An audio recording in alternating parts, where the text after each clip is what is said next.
are attacking the central camp.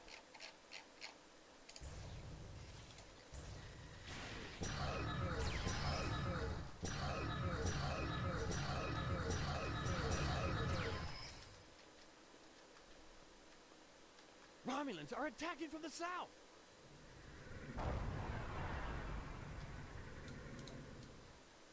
Drop a solar gateway there.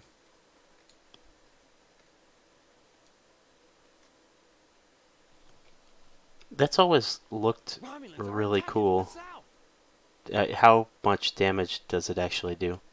Not much, but it sort of will do that little bit when you're dead, which is handy. Yeah. Romulans are attacking from the south. As There we go. soon as I move, it's going to be over here.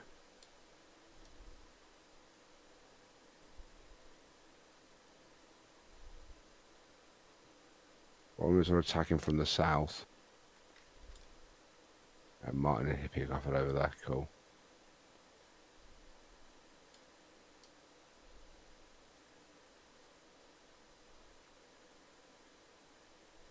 Romulans are attacking from the west.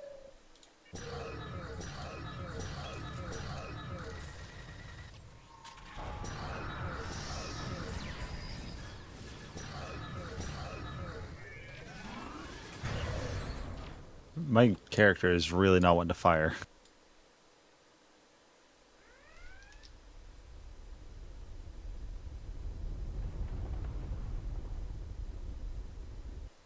Oh, that don't look good. The Romulans have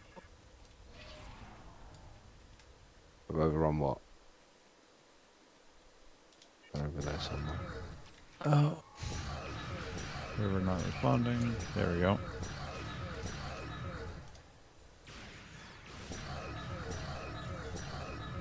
Server not responding again. Okay.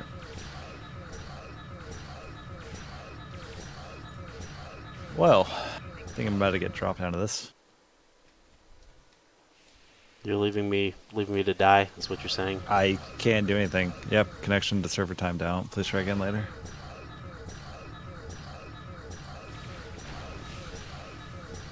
Let me try switching.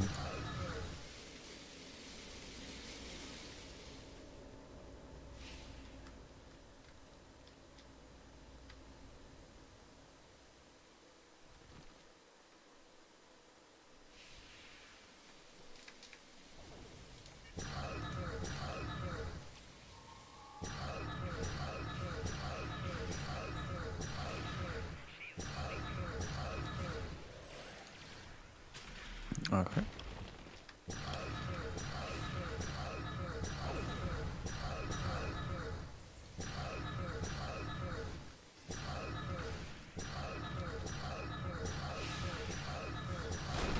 There, I can actually shoot now.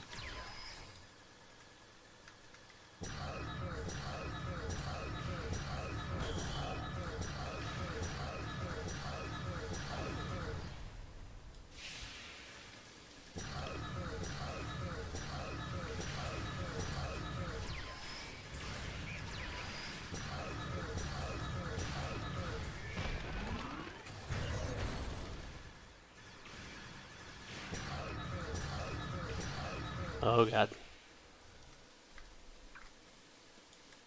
Yeah, I managed to jump over the wall and get into the centre part. I normally get dead pretty quickly after I do that. Yeah, I know.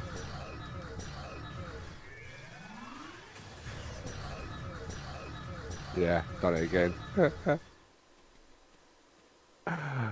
That's it. My paradox is cooled down now. Means I can use that. That'll work. I need to put more survival on the ground. I need to just throw some traits on. I was running around with no traits. I didn't think that actually worked. What'd you do? We're just being stupid. Dive Jumping back. to try and shoot over the wall. It does work. Right, I want that one for everyone. Let's have these two.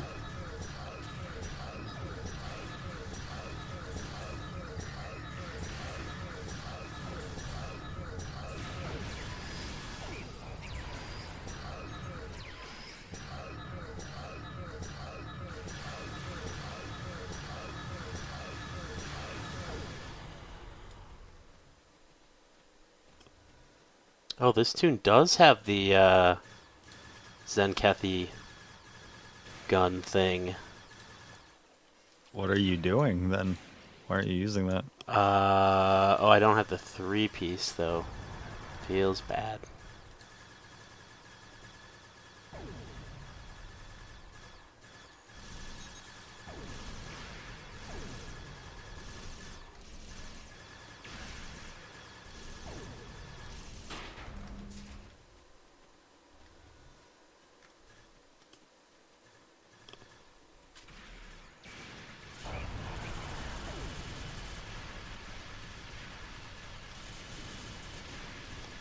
So this gun has a 12-second fully rapid fire mode.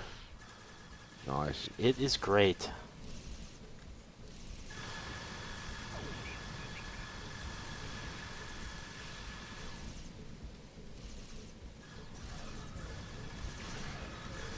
I picked it up during a Lobi sale when it was, what would ground weapons be, like 20 or 25 Lobi? Yeah, I think with 30. Yeah. The 50 off, they were 25, I think. It was ridiculous.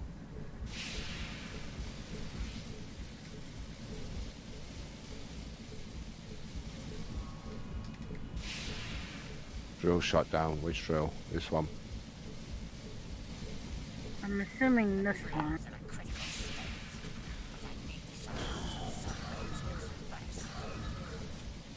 Where's the consoles? Okay, we've got to kill these guys.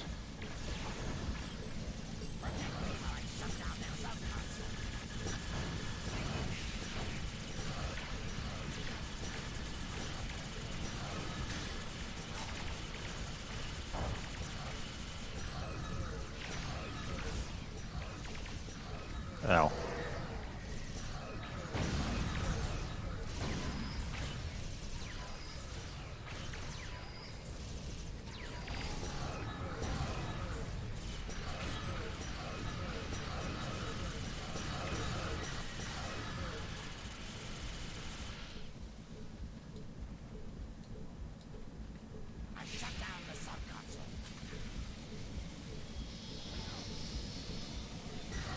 Good for you, reptile mutant.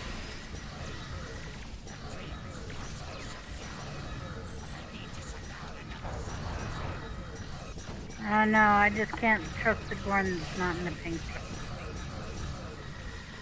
I know, I just keep thinking of, you know, it's just all booze and tunes, every single one of them. Yeah. Is that why you're so adamant about shooting everyone in the back?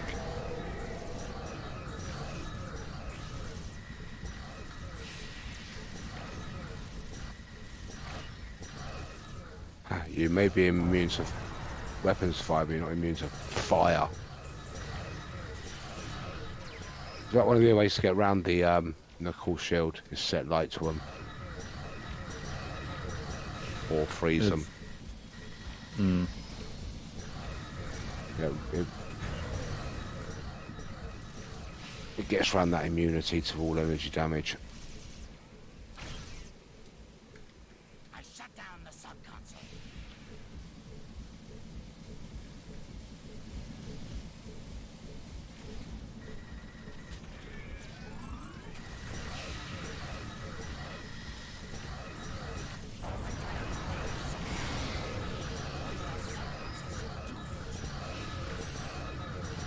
If anyone is unfamiliar with this queue, or with the Nakul on the ground in general, you have to kill those distortions before you can actually kill the real dude. Yeah, I'd say the only other way to do that is to do the fire or cold damage.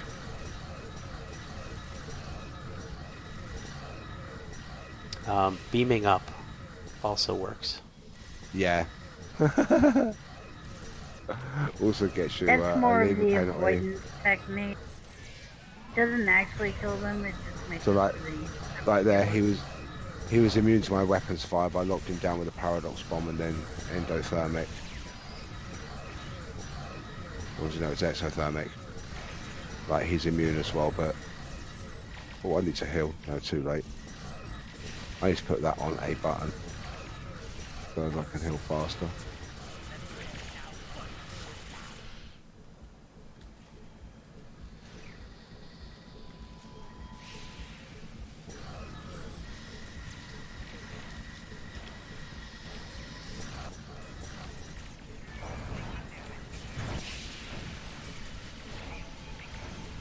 Ooh, what the hell hit me? Oh, I'm down. Everyone just died. Yeah, I think Alright, I think regroup. we were standing where the plasma, Yeah, you know, I that was out plasma the fire way. shoots up. Oh. I think I was standing where it shot up. I'm not Damn it, back Martin, you over give me bad luck. there. Don't worry, my triple will be like though.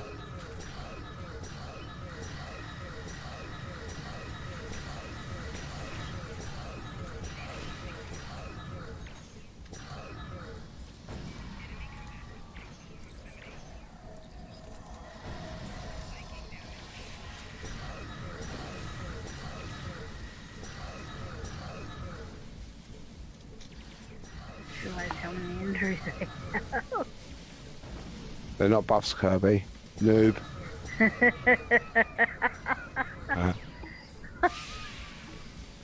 They make me stronger. Okay, I healed all but one. Combat exhausted.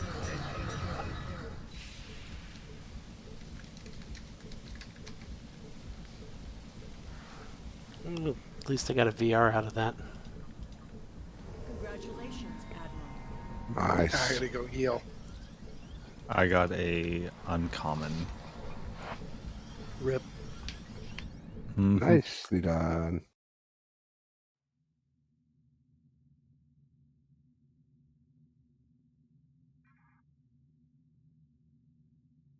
Yeah, good on the I got a mark. sick bay on my ship, don't I? HSE. Yeah, in a moment. I need to just get a drink quickly.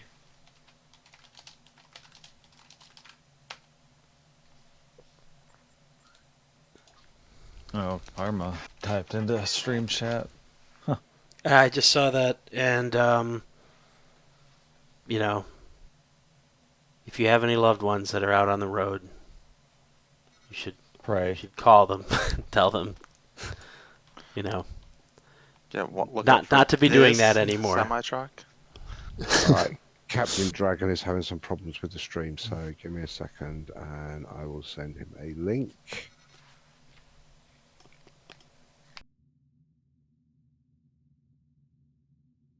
He might have called us while we were partway through.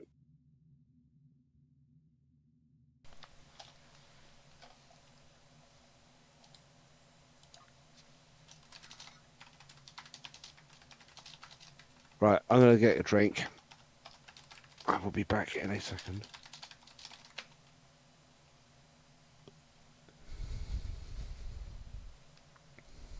Karma's gonna have to invest in one of those expensive, fancy cameras that can see in the dark.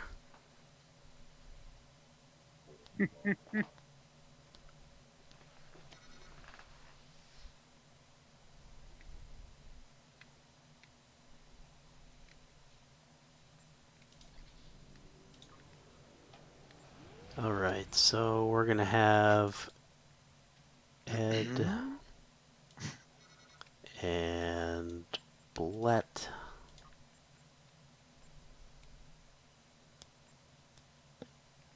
And we'll invite Karma.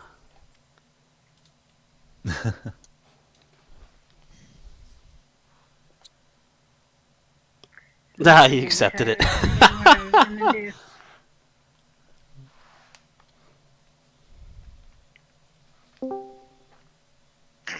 Oh, good timing. Super good. What, are you back from work already? No, I'm getting ready to leave. Gotta call Early. off, man. extremely soon. Like extremely soon. Don't You caught me, be like, late. right soon. Like, doesn't matter when I get started, but you know, I was getting started here.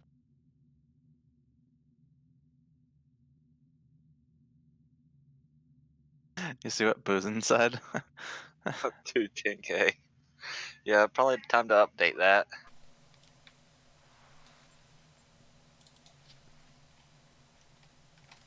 Oh, it feels bad, man. Is that what I am to Martin, a number in HSE? Is that how I'm labeled in his fucking friends list? Yeah. Fucking feels bad, man. Yep, I remember when Hippie first started doing runs with us, and it was like 210K in HSE, and that was like the upper limit, man. And it's not like that anymore. Now he was trying to break the HSE record right before the fucking stream. I'm like 10K off. I got damn close. Where's What are my you guys juggernaut talking about? hippie? Where's your juggernaut? I haven't won a promo ship yet. I told you.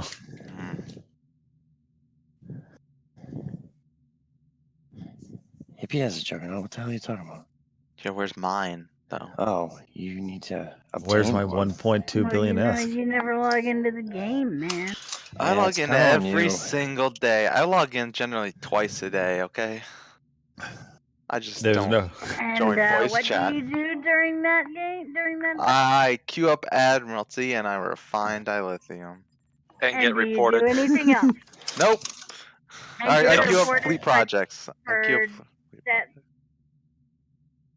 Yep, and it gets banned. Don't let them lie to you. Yeah, and I get wrongfully banned. That And gets yeah, banned. Is Rightfully Brett still in banned. charge of the wrongfully bank? banned. I was Yeah. unbanned right away No. as soon as they understood anything. But you know, I'll leave it there.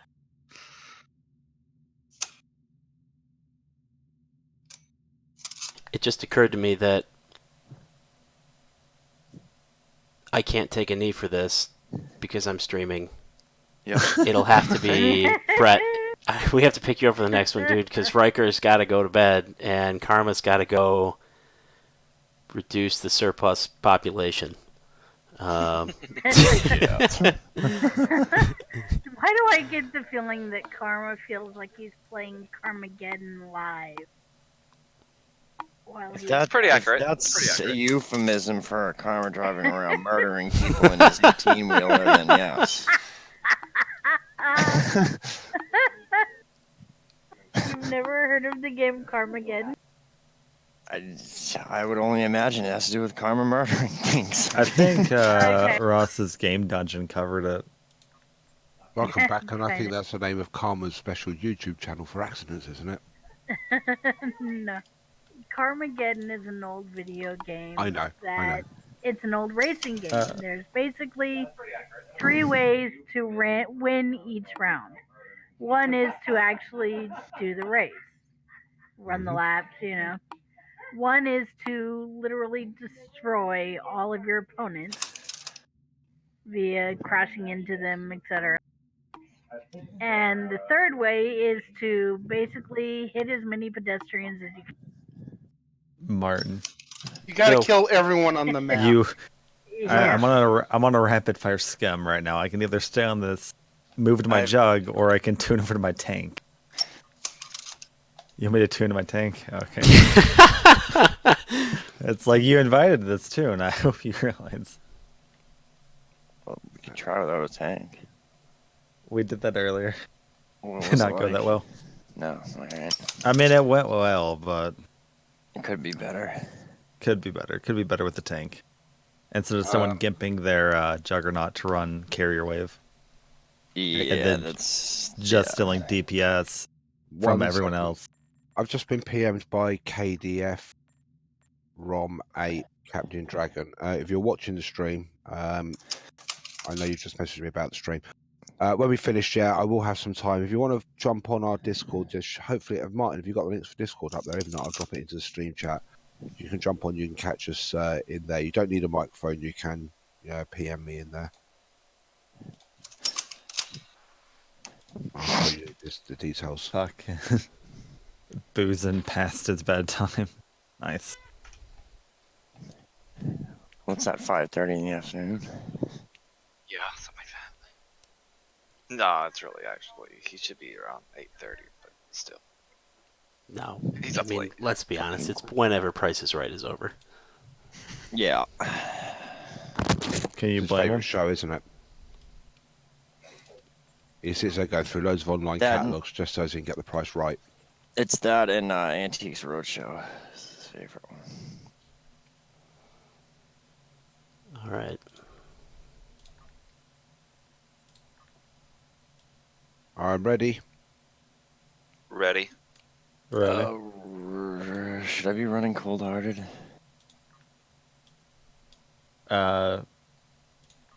Don't know. I'm running it currently.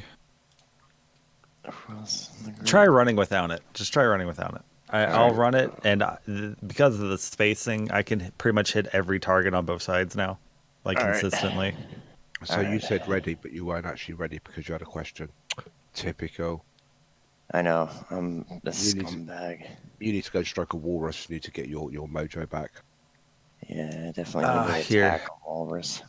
Here, I'll be nice since it's fucking. There you go. What? Oh, Ooh, new Twitch Prime. subscriber. Woohoo. Happy. I don't have a Twitch account, or I would. I don't have Facebook. I don't have a bank account. I pretty Literally much throwing my money away. do not trust the government. I'm one of those people. On that note, did you read the new privacy thing that Perfect World and all Cryptic and all that shit put out the other day? No, You should have got an email. I don't read those. What was it? Copyright Basically. infringement. No, basically. Can I how start they're us into the queue? Yes, please. Okay. Ready. Please. Yeah. Basically, they're just gonna turn your camera on now, even if the game's closed. Yeah, it's about basically how they'll collect your information and which third parties they share it with and how they would do it and where they're grabbing information at and all that. Mm-hmm. Like they're basically like grabbing your browser information and all sorts of other shit. Blah blah blah. So all those people that are worried about these new changes to the copyright laws move to the UK. Because we've just left the EU, we're not bound by the new law of the EU. We haven't brought in our own copyright laws. So fair usage is still in practice in the UK. You haven't left the EU yet. Yeah, but the law comes into effect next year. We would have left technically. Maybe. Who knows? Technically today. It's the 29th for me now. But yeah, it'll be soon. So we won't actually implicate that law, or sorry, enforce that law, or put it on a statute. But we'll probably come up with something equally more draconian, like every single pixel and every single photon and electron leaving your computer has to have another photon waving a red flag in front of it as it travels down the Ethernet cable or something. How are we splitting this? I'm guessing Martin and Hippie right. Me and Karma left. There's no longer a right side. Sounds made up. Yeah, that kind of really isn't. That's a good point. If we're not worried about the jump, we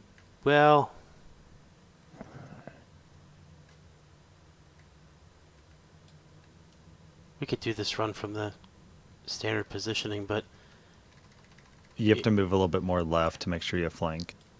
Yeah. Yep. Hippie point. Yeah, that's kind of that's I'm what I was sitting just over here. thinking. Yeah.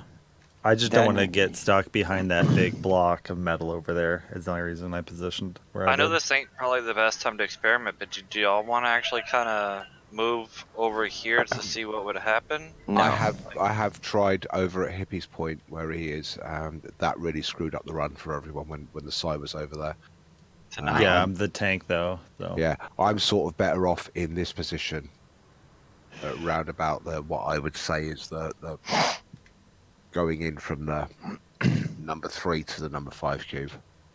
And Martin, you have to push in a lot, more right off the start. yeah, you need to hug that Yeah. fucking cube. If you're not touching it, you're fucking up on this new map. You need to Pretty be touching much. it. I'm ready. Touching what? What is that? The 5? cube. What the hell? You gotta be touching cube. You gotta be touching the cube. Touching Q. Wow. Make it fill you. Hold on, let me start my parser and shit. If it doesn't know you have the ribs on your fucking ship, you're fucking up, Martin, alright? Like, you need to make it fill it. It'll know about them. Alright, that's good. Alright, are we... I doing? am ready. Papa Jehovahite. Ready. Hippie? Ready? Okay. Yeah, I just... Martin, you ready? Hey, you want to call it or you want me? No, you can call it. Alright, you ready? I'm ready. Alright, start buffing. Start your engines. Going 3, 2, 1, go.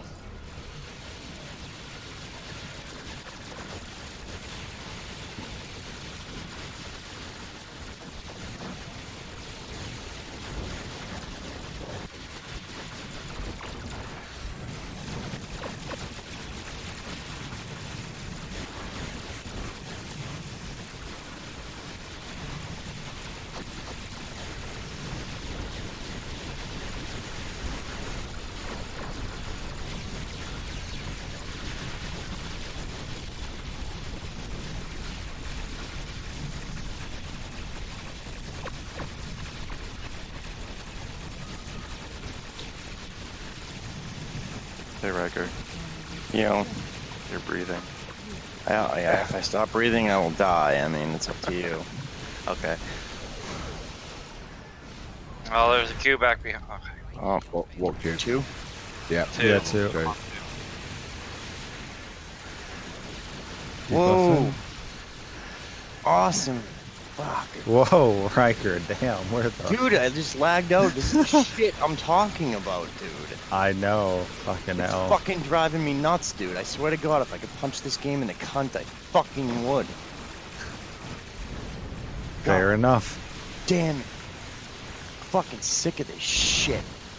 Devs, if you listen, fix the fucking game. You suck at it. Sorry, Ed. Right. I've heard worse. I am Well, that was sorry. close. I know this is your fucking shit, but I'm really bad right now.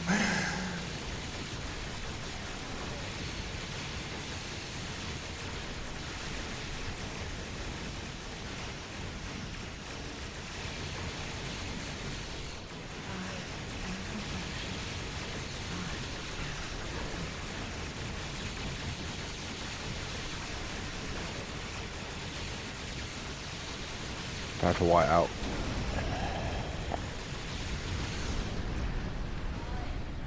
Seriously, sorry.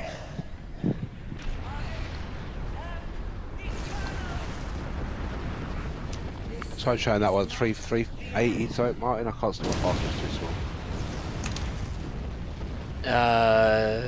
I'll paste it into stream chat.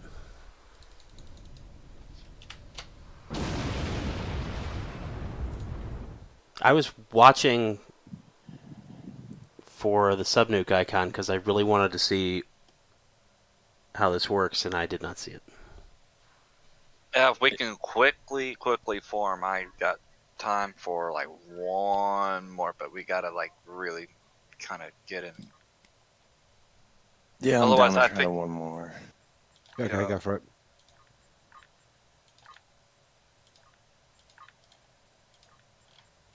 Hey, what Thank you. ship were you guys using in that? We're using different ships. I was in an Eternal. 3 were in the new Juggernaut, and Hippie was in a Fleet battle cruiser. Fleet What Eclipse Jugger- Intel Fleet Cruiser. Eclipse Intel. There you go.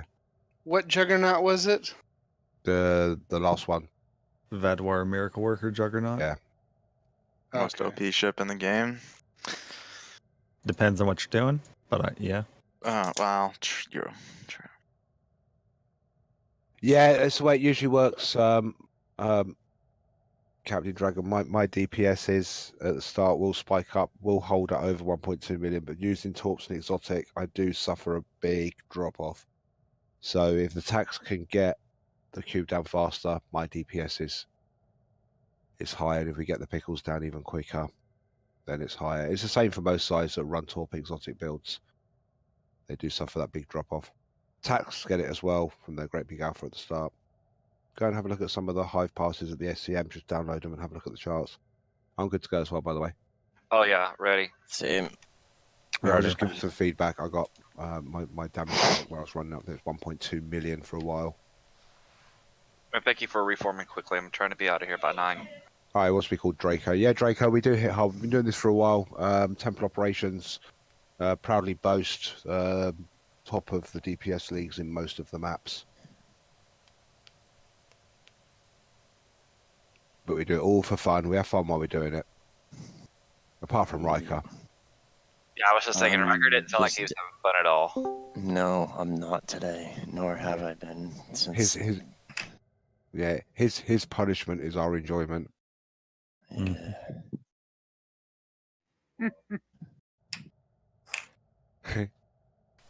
Are we that evil? Yes. Of course we are. Hello, Nutter. Yo. What's going on? Okay. I understand there's now some changes to Hive, which makes it so you don't blow up as often. That's right. If you go to the stream, you'll actually see us. We've just jumped into a Hive now. We're about to run an elite. You've got about 30 seconds before we start. You can go and have a look and see what the map's like. But we are running with different. Well, probably the 3 of the top damaging players in game. That updated layout felt very strange. You sort of think that you're in the wrong place when the pickles are going to come in. I thought I was actually closer to 1 than 2. Yeah, it's a lot more elongated out. That's why I'm trying to come in from the back now so that they attack me and kind of like hold there instead of moving away. Because we had one where we finished it and we were, what, like 15 kilometers out from the closest pickle? Just, ooh.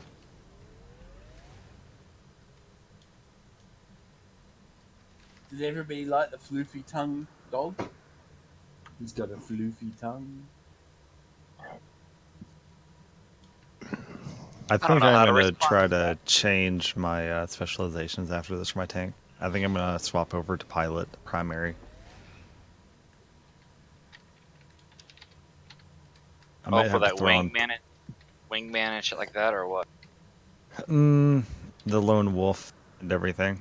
Oh yeah, so yeah. I think I'm gonna run that. Then I'm gonna switch back to strategist as my secondary. Well, we get would we get benefits from your constable or whatever the frick it is? I don't know. I don't think so. Depends on the wording.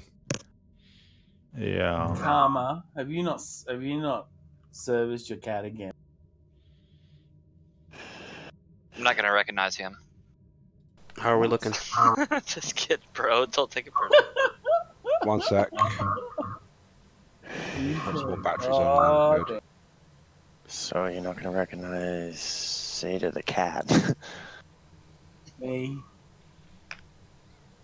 Who? Don't know who you're talking about. Are we all ready? Yeah. Sooner the better. Sooner the better. Sooner the better. Yep. Is it? Yep. Martin, ready? Ready. Yep, ready. All right. Start buffing. Start your engines. Go in 3, 2, 1, go.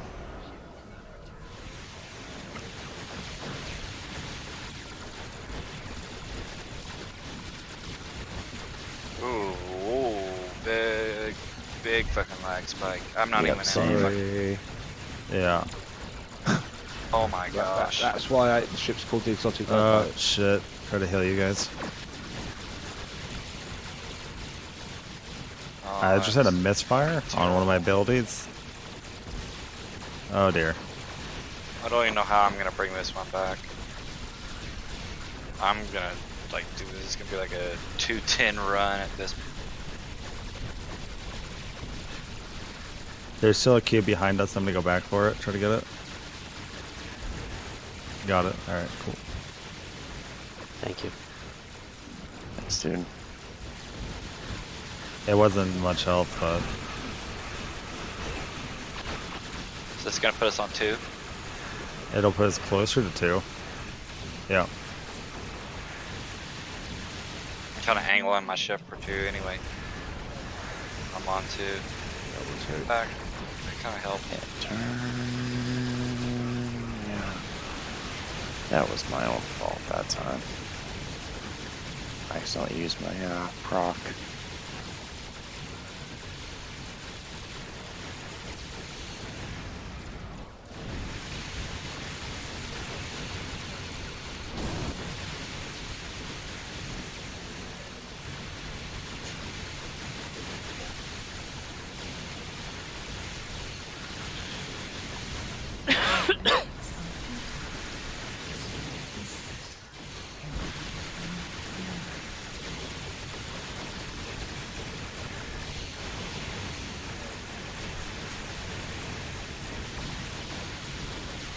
Marking it.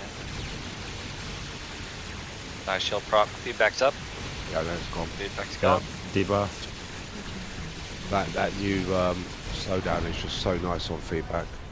Yeah, that would have been toast. That would have been it. Oh boy. This is not the end. Yeah.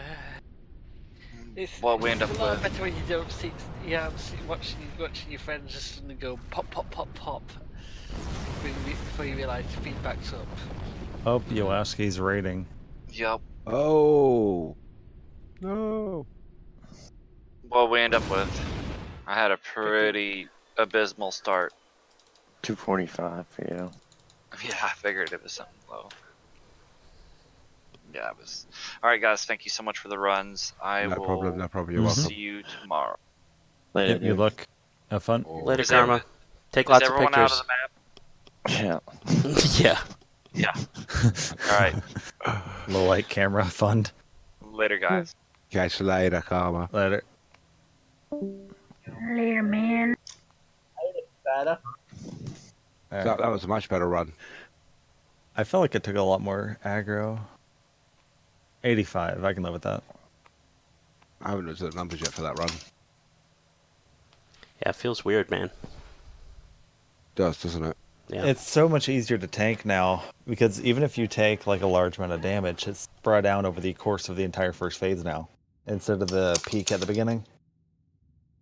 It does feel quite strange with the way the map's laid out as well. It's just getting used to it again. Yeah. Yeah. And Chemosite's currently broken, of course. Yeah. Well, I've stopped using Chemosite ages ago in favour of an attack pattern on this build. Yeah.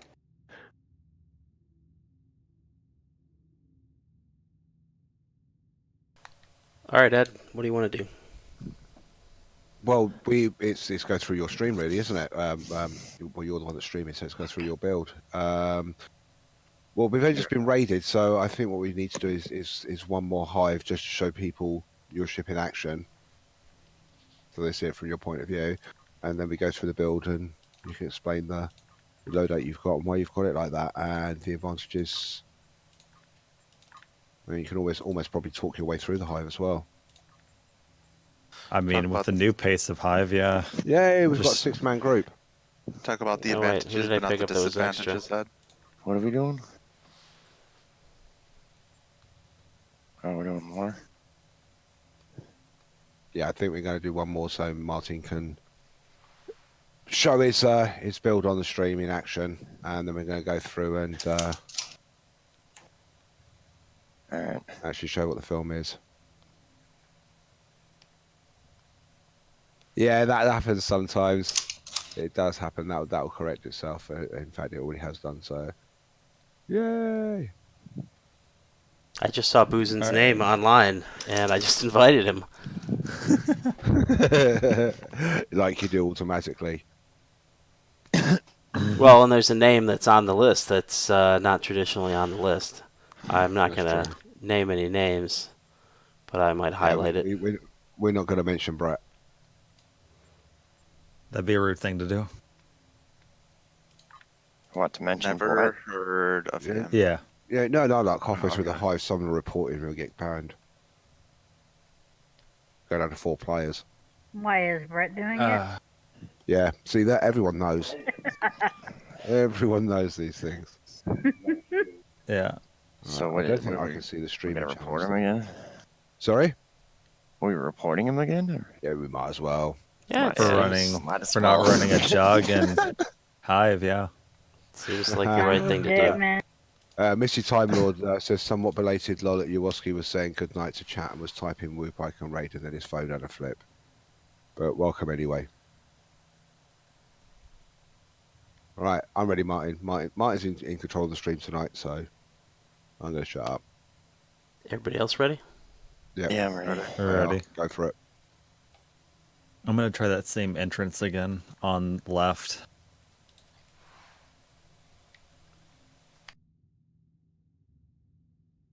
And if Yawoski is still here, I'll have to have a chat with him and tell him about my afternoon at a barbecue with John Pertwee.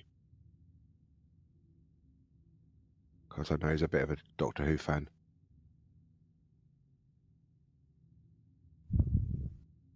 You had a barbecue with John Pertwee? Yeah, I knew John Pertwee's nephew. I get a feeling there's a story here. No, I just got invited to go and have a barbecue with my friend, and he mentioned that his uncle was there, who's John Pertwee, and I spent the afternoon chatting to John Pertwee, basically. It was a nice, pleasant afternoon. How long ago was this? I mean, I think the man's been dead for a few years. 1995. 23 years. God. Yep. 23 oh, years ago. God. He was my favourite Doctor Who as well. 23 years? I Yeah, you know. couldn't save him. So we could No. all enjoy it. No, Bastard. I know. I'm sorry. Mine was my favorite one was Tom. Yeah, oh yeah, but Tom Baker was my Doctor Who when I was growing up. But have you not noticed my Discord name's got even in the middle of it? Tom Baker was the one I grew up with as well. Which doctor was the one that looks like Robert Plant? And he always had like the scarf. That's him. Tom Baker. There Tom was Baker. quite a few Okay. scarves. Gives you jelly babies. Yeah. They look like Robert Jelly baby. Plant. The Jelly Babies were originally a carryover, I believe, from Patrick Troughton's character. Correct. But he sold it better. I like John Pertwee, and Peter Davison I really liked as well. They were all fun. I mean, it wasn't until after, I think, the one with the Jelly Babies died. I mean, he as in like his character died. I think that's where it started to go downhill. Well, the other one as well, when people don't like Colin Baker, the one that was really horrible. But when you actually think that he was a bad reincarnation that was slightly insane, he played the character brilliantly. He was like an evil version. I would start at 14, Martin. Start Just at the way we have to 14K. push up. So Yeah. what are your 15. thoughts on the newer Doctors? I haven't 13 or watched them. 14? 14. I'm at 14.1 right now. I was thinking that's better than 15. But we're going to concentrate on doing this Hive run now for the moment for the stream. Mm. Just But yeah, so Martin can do a talk through. I figure since we have to push so much further, like it kind of compensates for it. I mean, we still initiate at the same time and shit, but I'm 14.3 now. Yep. Alright, so we've got Riker and Brett left, and me and Hippie right. Roger. And for those that are wondering, me as the Psy will concentrate on the middle and bunching all the spheres up. Hopefully. Whatever counts as the middle in this clusterfuck Yeah. now.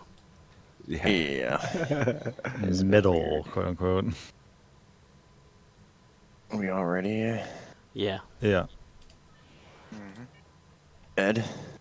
Yeah. Alright. That was everyone, right? Yep. Yeah. Okay. Start buffing. Start your engines. Go in 3, 2, 1, go.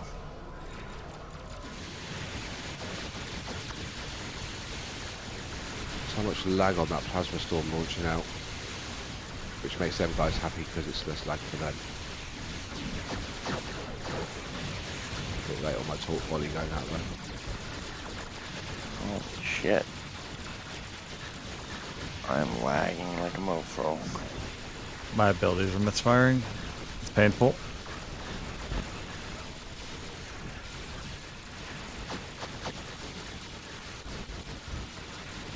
Martin, don't die on me.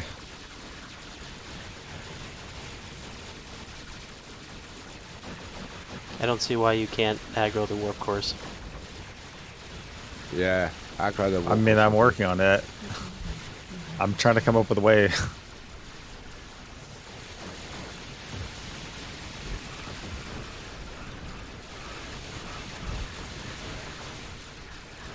That's everything behind us. Someone call a pickle. Not it. This One, will be 2. 2. This will be 2. Yep. 2. All right. Not 2. really. No, it's 1. Okay. But stick with whatever one you targeted. We should all be targeted on 1, I think. That would have been 2 normally. We need to just commit to it, though, if it's called. Just never, let's try to, like, avoid recalling in the middle of a thing. But we were all right on top of 1. Yeah, sense. but most of us had to turn twice, though. Like, Martin, I'm pretty sure, had to do a full turn back around. Yeah, it's not bad. We'll learn next time. Yeah. Beautiful changing the map. It's always next time. As we say, have another go. Yeah, having a go, mate.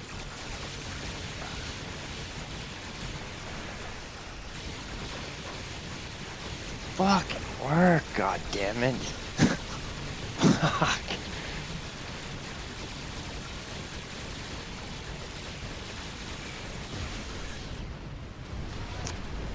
There she blows.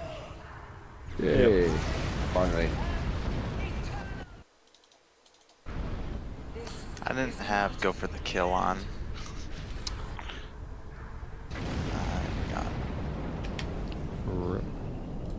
That happens.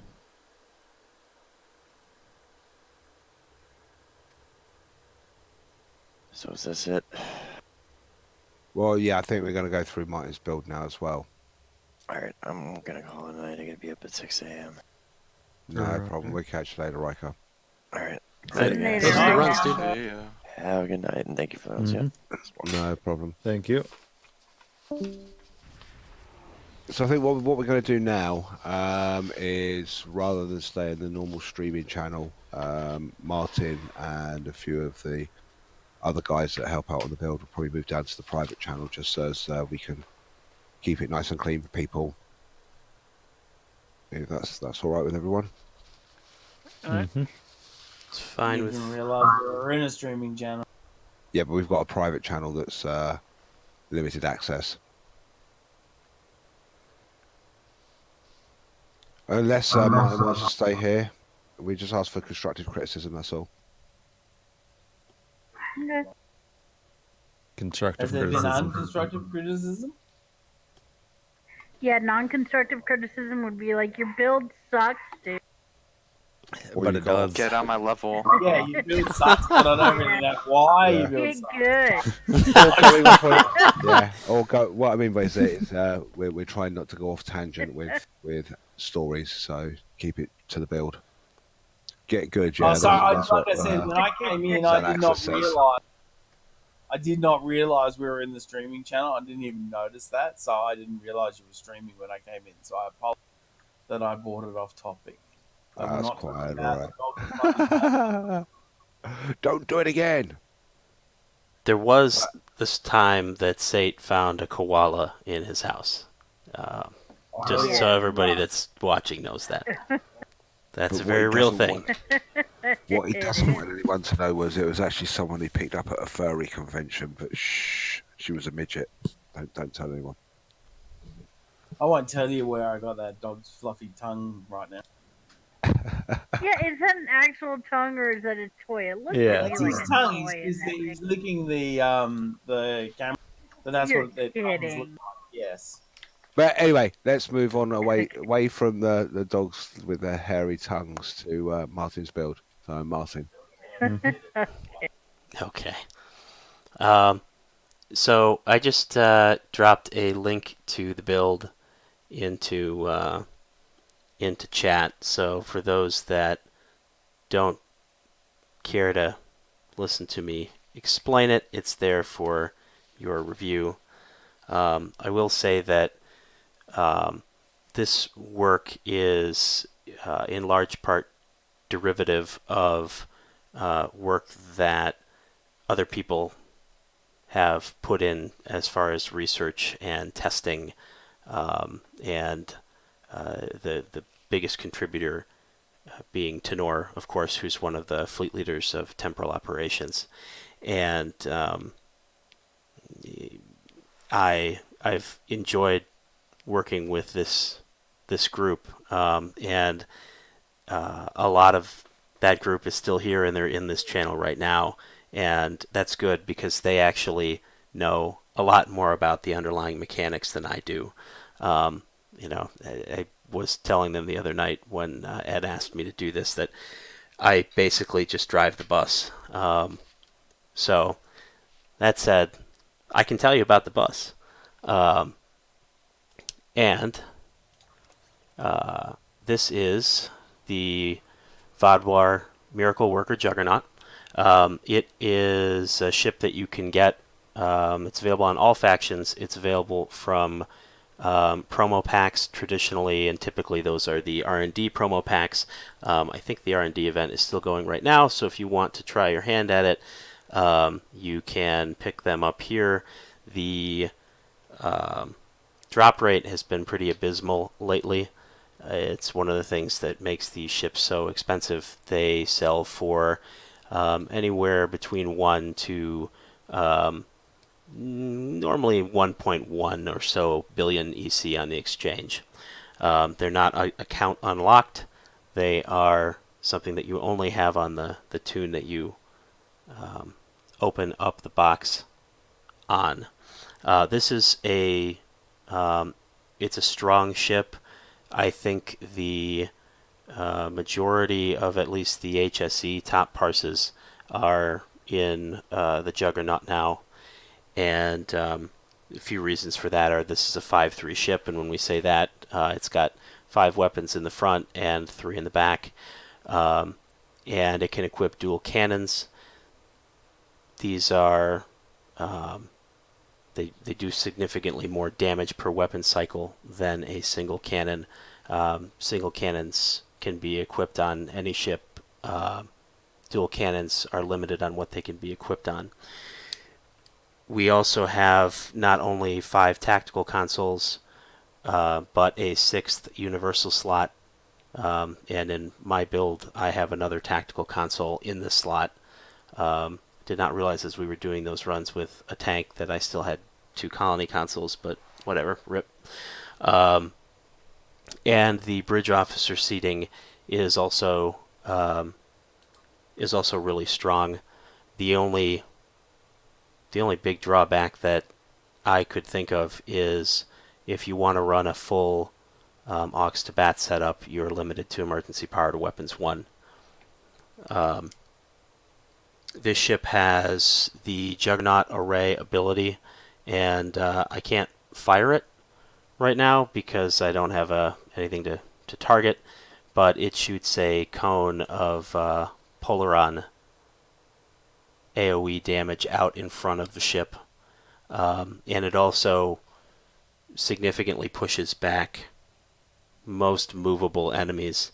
And if you fire it into a group of, say, spheres in HSE, or a group of really anything, without a strong grav well to pull them back, it will shoot them out a decent distance. And in ISA, where you can end up with groups of spheres that aren't controlled by a gravity well necessarily, it can start to cause firing arc problems as you rocket spheres across the map like billiard balls.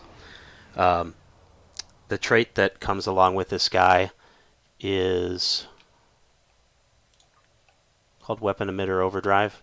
And Weapon Emitter Overdrive is when you activate a beam or cannon firing mode for 20 seconds, you get a significant increase to the weapon power cost, but also a 10% increase to your critical chance, your chance to hit critically, and also a significant increase in accuracy. The weapon power cost increase was something that when I originally saw it was a little bit concerning, but there are offsets elsewhere in the build that make this much less of a big deal. Certainly the value of 10% crit H is very strong, and 50% accuracy rating is also strong. And I'll get into that a little bit later, because I didn't fully appreciate exactly what that would mean until recently. This ship flies like a cinder block. Once it's in motion, it tends to want to go in a straight line and keep going. So there are different ways to manage that. Two sort of common ones are the competitive engines, which are on the ship, and I'll show you in a moment, and something like Deft Cannoneer, which I actually used in my record run, only because being able to stay on target means everything. When you blow past your target and have to turn around and all you're doing is turreting things for a while, your DPS drops to basically 0. And just like the cinder block, sometimes when I don't have a comp proc and I'm not running Deft Cannoneer, I'll just run into the side of whatever that I'm shooting at and use that to stop me. Specializations, I am running Intel as primary and Strategist as secondary. Intel has some minor survivability benefits to it in the lower part of the tree, where you get increased damage resist and that sort of thing. The big benefits of Intel are bonus damage, critical hit chance, and critical severity when you're firing at the rear arc of an enemy target. You also get Intelligence Fleet is an ability that's over here. It's an ability with a long cooldown. It's 5 minutes, I believe. But for 30 seconds, you can see here that you get an increase to both shield and armor penetration, which is a pretty big deal. So we try to make sure that we have that up at the beginning of the run. And then I'm running Strategist as a secondary. Strategist can only be run as secondary. It is, for me, really only applicable. They have two different sets of things that this specialization does, depending on whether you are running threatening stance or not running threatening stance. And I've never had occasion to run threatening stance except on a Psi until very recently. I don't even have threatening stance on my ability bars. But when you're not threatening, you get increased critical hit, crit chance. When you're healed, you get increase to energy weapon damage that stacks per the number of energy enemies that you're engaging. You get periodically, depending on how far you are into the tree, 30 or 20 seconds, electrical damage dealt to an enemy that shoots you immunity to torps, which is survivability. That's once every 20 or 30 seconds, I don't remember. And you get a clicky here, diversionary tactics. And the tooltip for that is there. You should be able to read it. It's nice. It helps you drop a little bit of threat. And it offers some increased damage. If you are threatening, I know on this one that it will generate some more threat, and it's also one way that you can help manage bridge officer cooldowns. You can work that in there a little bit. So, Brett, Ed, Hippie, did I forget anything big there so far? Not really, no. No? Not in particular. Nothing major. I mean, the only thing that I would add as well is with the Intel fleet, isn't that a team buff? So if you have got other people that do have access to Intel fleet, you can roll it around to, with enough of you, with that 30 seconds, you can cover 2 minutes, which if you time it right and you've done a fast hive, you can almost have it for the entire uptime, if I'm not mistaken. It is team buff, isn't it? That is a good point. It is. Yes. Yeah. And that's one of the strong points with both. We will run 4 tacks in an HSE, and we can stagger out and, like Ed said, get almost full coverage of the run. Same with Intel Fleet. Only one person can have it active. There's no stacking, but it's also nice because unlike some other things, like when we're not running with a tank and we're trying to stagger our sensor platforms, if 3 of us happen to drop them within a few seconds of each other, there's nothing to prevent us from doing that and leaving part of the run uncovered. If I pop my Intel fleet in a hive, it'll gray out for everybody else. It won't let them burn it for no good reason. That's a very good point. Anything else that you guys can think of with the... I don't know how to say his name, but in chat, someone asked about your DOFs that you're using. Is that Xanaxis? Xanaxis? Yeah. Yeah. Yeah. So yeah, the DOF loadouts. And also just a brief overview of the weapons and the actual ship loadout. I know people have got the link there, but... Yeah, no, sorry guys. I did not forget about weapons or consoles or DOFs or consoles or... I'm going to largely breeze through the skill tree, but the... because I have made no attempt to gain deep understanding into the skill tree beyond copying Tenor's skill tree and continuing to use it. But I wanted to pause for a second with what I had talked about so far and make sure I hadn't missed anything, which the team nature of those is worth noting. Skill tree. The skill tree is available in the skill planner link. There is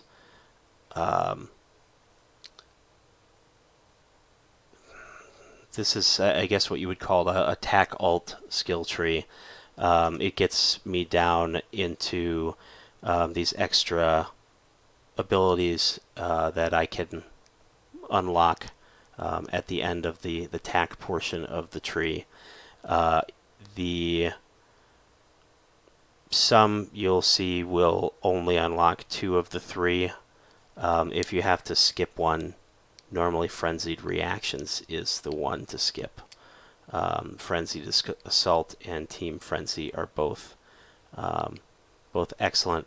There are some things that I didn't know initially with skill trees that's worth just being aware of. The long-range targeting sensors, even though it is a science tree ability, which is populated with a lot of things like shield hardness, shield regen, shield cap.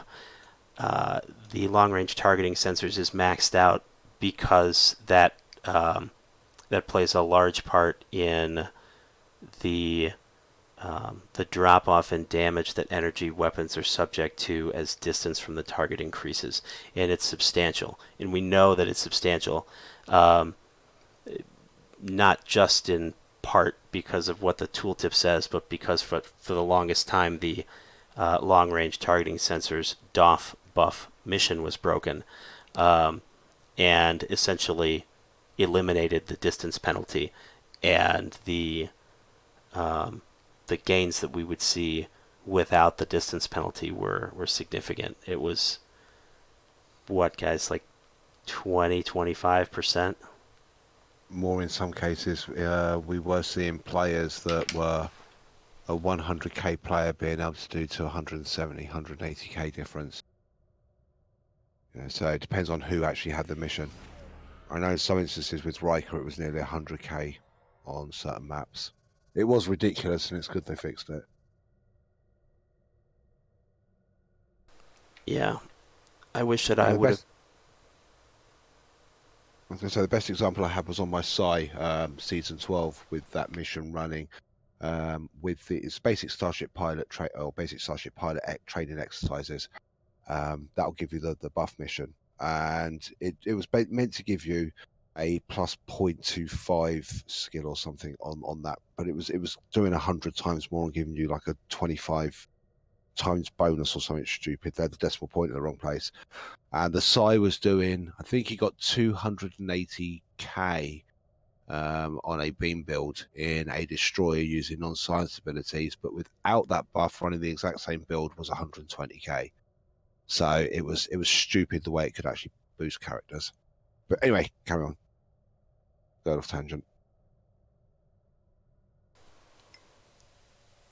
In making up for the distance penalty with cannons has made for a little bit more of a challenging piloting experience, at least for me, because I couldn't just crit that DOF mission and stay far, far back, and that makes it a lot easier to keep three things in the firing arc of CSV as opposed to when you have to be mindful of both not just the keeping the number of targets in the arc, but your distance from them. So for additional information and questions about the skill tree, I would refer any questions to any of the other more knowledgeable people that are in here. I'd be happy to try and answer them when we're done, but I have a feeling we will get more value out of Brett and Hippie and Ed than we will out of me. What I've done is I've posted a link to Discord a little bit further up in the chat. People are welcome to join Discord. We do have a stove build section in there, and you can post questions in there about the build if you want to, and we can answer them. Or you can drop them into the streaming chat. We can pick them up from there. And you can ask those questions to the person for whom this ship is named, Blett himself. What? I just returned. What? What? What? What? What? Wasn't me. Sounds made up. Yeah. What? What? Okay, so a little bit about the weapons on the ship. I am running primarily in the few regular weapon slots that I have left. I'm running targeting linked phasers at this point. With the release of Tier 6 Rep, the meta shifted from Disruptor to Phaser. The Terran Rep cannons were Disruptor only. Phaser was fortunate enough to get the Terran dual heavy cannons. That combined with a few other things has made Phaser the preferred damage type in the meta right now. If you're still running Disruptor, a lot of the stuff is still the same, and unless you are min-maxing as much as possible, it's not it's probably not worth making the resource investment to switch to phaser, because it's costly, not only to go get them, but to upgrade all of them. You have to go get a whole new set of tactical consoles. Yeah.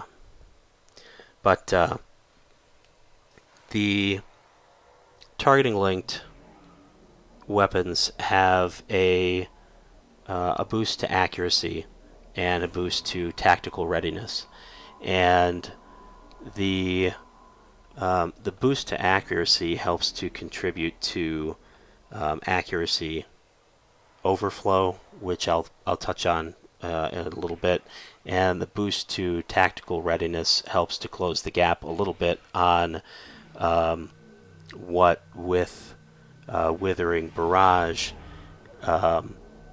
is a relatively small, but it's still there,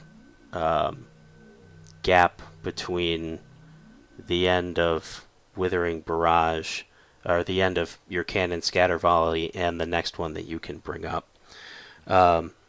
Sensor linked phasers is what I was running before. The sensor link have a little bit of defensive on them, and then they have what they call weapon amplification, which is goes to critical severity, or crit D. And the previous meta, which was spiral wave disruptors, was powerful in large part because of the spiral mod, which is essentially 2 damage mods, plus those weapons included the phaser proc. So those were very strong, and all things equal, they're still great contenders, but it's hard to argue with everything that phaser has going for it right now as far as things to buff it. On my weapons, you will see wherever possible that I've rolled my mods over to crit D, as opposed to the sort of previous wisdom, which was to go with damage, including the epic modifier, which you would typically see as accuracy damage when you first bring the weapon up to epic. Some of these weapons are not remoddable. Unfortunately, the trilithium set, while still worthwhile, can't be re-engineered. It is not a rep weapon, but the Gamma can, the Terran can. The reason that crit D really started to come into vogue here is, and I'm just flipping over to my combat meter, which I will hopefully not crash my stream trying to show. You just add the window as a source, and should be. There it is. Brilliant. I work in IT, and the amount of time that it took me to figure out how to do some very simple things with the streaming software is embarrassing to me personally and professionally. And I have brought shame. Yeah, streaming software is hard, man. Don't feel bad about it. I've brought shame upon my family. I'm the same. Yeah. Your family's embarrassed with you? Well, you know, my IT family. Ah, okay. Not to worry, we'll give you the instructions next time in a spreadsheet. Yes, that would be my preferred way to receive them. So, really, a big part of the rise of crit D is the increase in sources of critical hit that are available to us. I mean, you saw weapon emitter overdrive in and of itself is a 10% straight up and down. You check the box and you get 10% more critical hit lands every time. And you can see some of the numbers in this run. And Riker was at almost 66%. I was between 61 and 62. And we didn't. I'm trying to turn that back to how it was. Excellent. We didn't really see numbers like that before, and I wasn't. I was even missing out a little bit on another 4%. Typically, with a tank like that, I would have dropped these last two consoles and slotted 2 more of these vulnerability locators, which would have been another 4%. So critical chance and critical severity are really 2 parts of the same whole, in that the harder each critical hits, the more worthwhile it is to have more critical hit. And so we feed these 2 things and find that the meta has really shifted more towards the crit severity part of the equation, and even away from a bit the category 2 bonus damage part of things.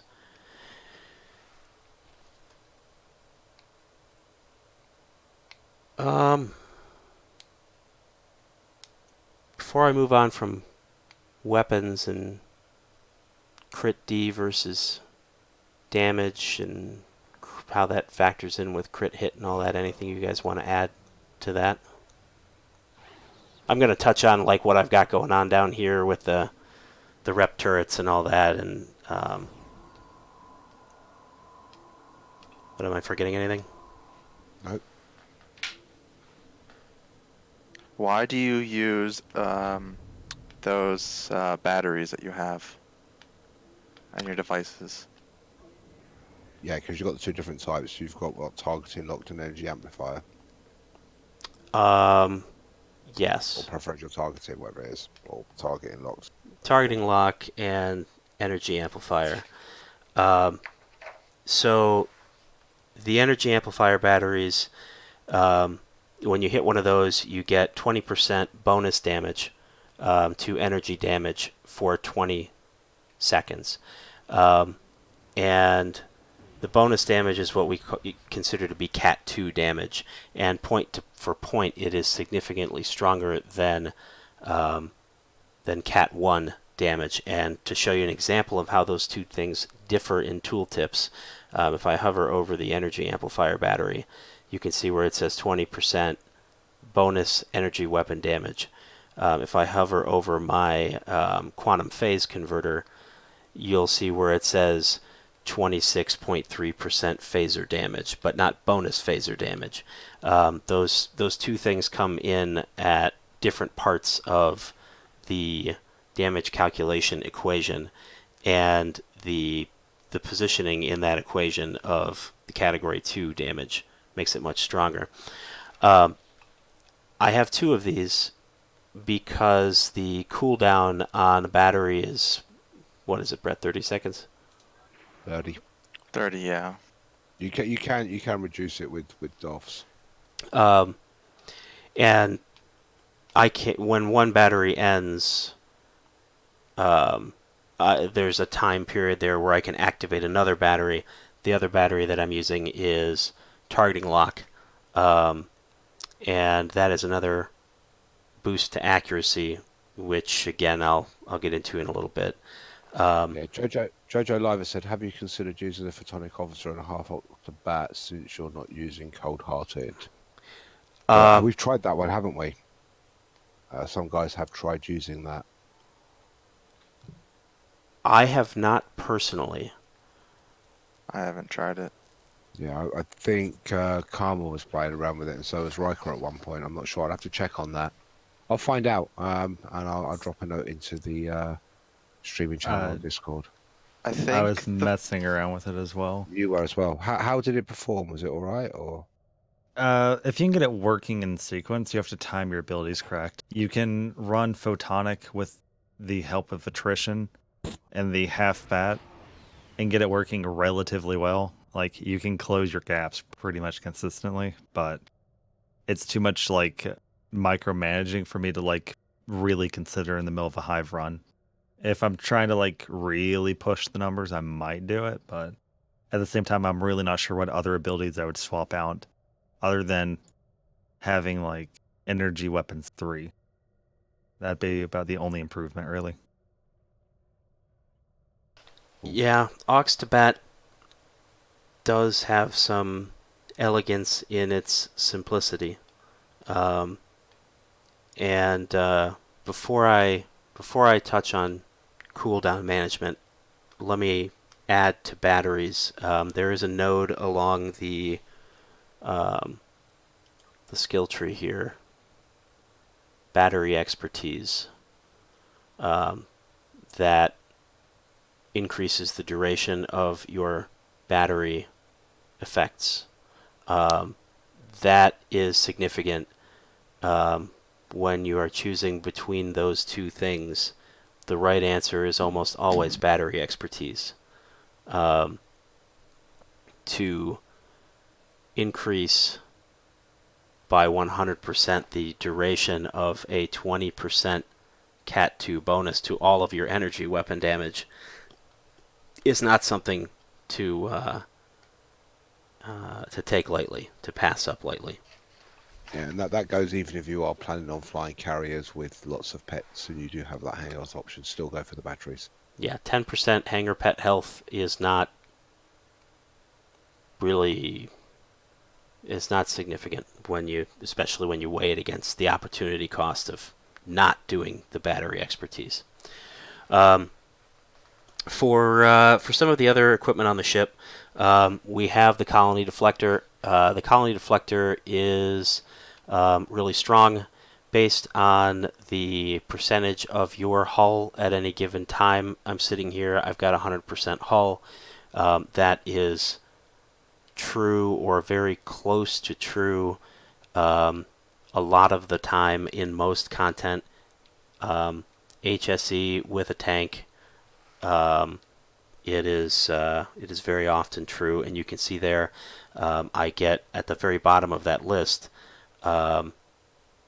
a maximum of 15% crit D and 4% crit H, which is of course nothing to sneeze at, and that 4% crit H plays well with the critical damage, critical severity that's rolled onto the weapons.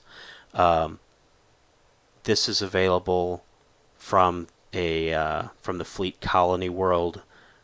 I don't remember what tier the colony has to be to buy one, but if yours is not at whatever tier that is, temporal operations is, and you're more than welcome to come on over and buy a deflector. Yeah, just ask us for a map invite and we'll get somebody over to the colony and throw you out an invite.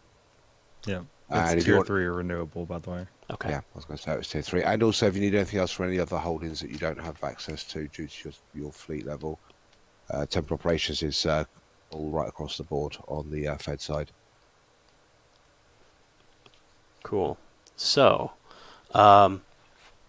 next I have a Spire Core. This is from the Fleet Spire holding, and the Spire Core is nice. It's got a reduction in the cost of firing your energy weapons. It also offers resistance to power being drained from your all of your different subsystems, and increase to the power transfer rate, which is how fast they can refill, and the power that you have behind your weapons, your weapon power level, and down for me here, it's this bar right here, and you can see that it's maxed out over cap just sitting here in Soul System at 125. That is sort of the oomph that you have behind each shot of your weapons. And if we look at, say, this targeting linked phaser dual cannon that does 1850 or so damage, as I have it configured right now, if I pull down my weapon power far more than what would be realistic, we should see... Does it still do the thing where the tooltip takes forever to update? Well, from the actual powers in space applying and things like that. Uh-huh. Yeah, it can do. I believe your weapons in the bottom in your tray down there update instantly. Yep.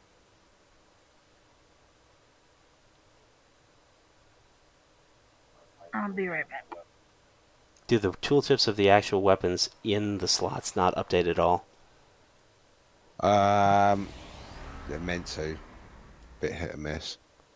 They should.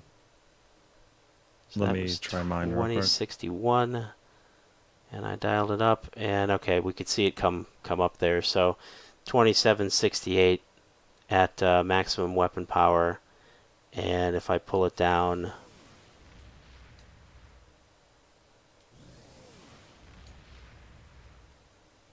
you can see it dropping there. So that's why weapon power is important. The more of that you have, the harder you're going to hit.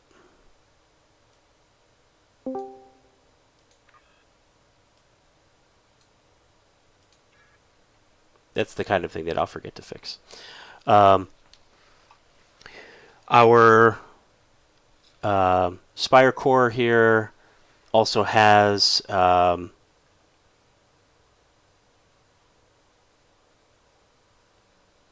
increase in your damage output per system you have that is at 75 or more power level. Right now that would be my weapons and my auxiliary.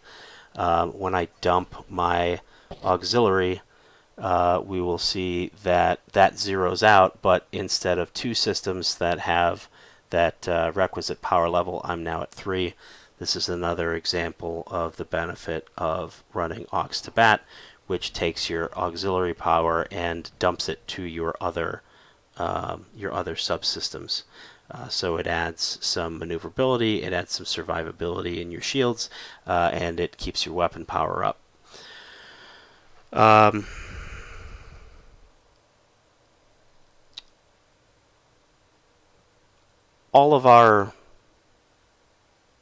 All of the warp and singularity cores are going to get that W to S mod when they are epic. That takes a certain percentage of your weapon power and essentially bonuses it over to your shield power. The W to A there is weapon to auxiliary, and that is a nice one to pick because it is essentially a loop back into your weapons and all of your other subsystems, because like we saw when I hit the auxiliary to battery ability and dumped the auxiliary power, it spiked up those other power levels. So to have more in auxiliary gives us more to distribute to the other subsystems when we hit auxiliary to battery.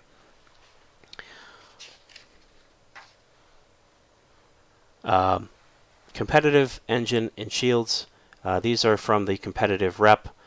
Now with the advent of RTFOs, competitive marks are fairly easy to come across. The what do you call them? The elite mark. Trying to blank. Stratagems? Yes. The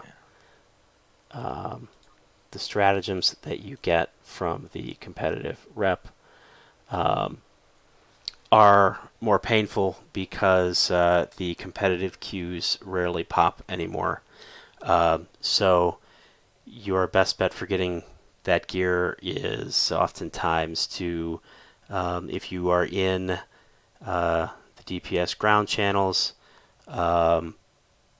that's good. Nobody else is. I So just go ahead and turn marks in to get your stratagems. Yeah, that's what I've been doing. Yeah. 100 marks and you get one.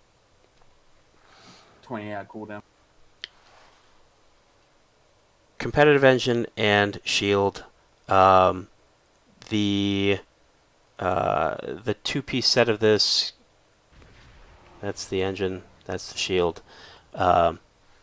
Gives you an increase to your crit chance, your crit hit. Again, we're seeing just sort of the theme here of many things that are coming into the meta contribute to that critical hit, and so we see crit severity becoming of greater value. The shield also has a proc chance on it to for a short period of time increase your critical hit and critical damage a little bit. Not a ton, but a little bit. The competitive engine can take a ship even like the Juggernaut, which is not svelte and maneuverable. And I'm going to just fly it here, and I'm going to hit turn. And you can see it's just, I'm actually going to, if I do that, I'm going to turn right into the control zone of ESD, but you can see it doesn't turn very fast. There are 3 different flavors of the competitive engine. There's innervated, fortified, and bolstered. And you can see there's that. Who's that, hippie? Nope, that's just some random dude that demonstrated it for us, though. Exactly what happens when you hit a comp proc on one of these. The difference between the variants is just what activates them. I'm running... Oh, there we go. Nice. Thank you, sir.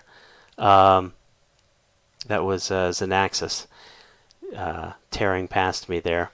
The different types just varies which type of bridge officer abilities will activate them.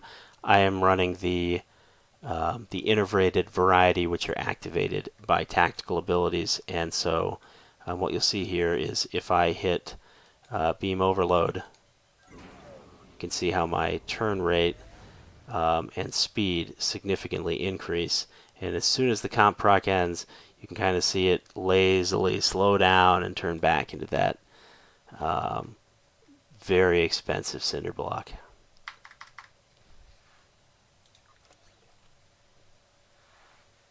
So, would recommend, especially with this ship.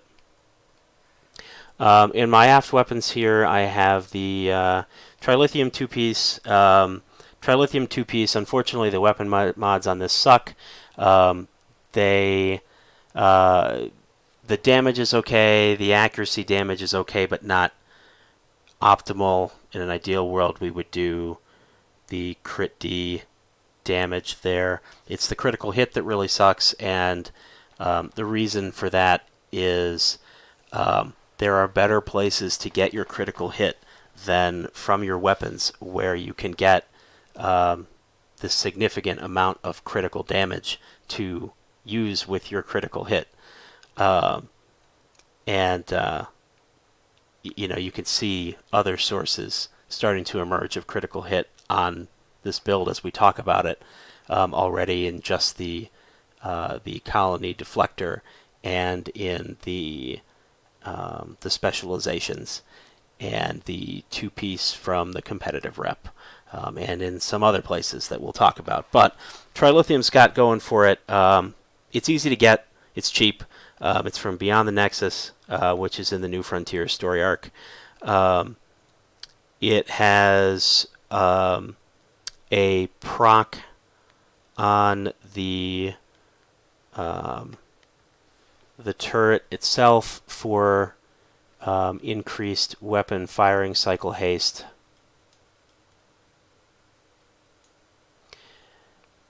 But you do get a flat 5% firing cycle haste all the time, just by virtue of having the two pieces of this equipped. The second one that I have equipped is a console. That is the reinforced armaments console. That gives us more power transfer rate and a little bit of survivability in the form of hull restoration and increased hull capacity.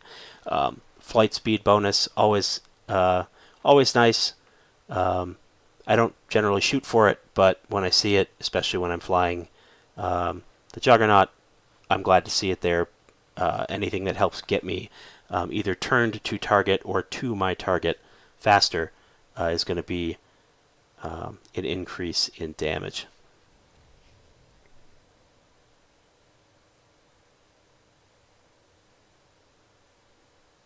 Phaser turret from the Gamma rep. First of all, your tier 6 rep weapons receive a flat 2% all the time Cat 2 bonus to damage, which is nice and it is welcome. The tooltip here says that when we're shooting at things that are slower than us, we will reduce the damage resistance rating of our target. It was questionable whether that was working for a while. I haven't heard that it's been fixed. Does anybody know if the DRR debuff on the Gamma turret actually works right now? I don't play this game much anymore, so I have no idea. I didn't know it ever worked, even sporadically. I thought it was always broken. Okay. So, in theory, that's nice, but, you know, it may not be working. That said, there are other benefits to it. The other piece of this that I have slotted is the Ordnance Accelerator console. The Ordnance Accelerator has a nice, it's a 25 or 26% Cat 1 boost to phaser damage, which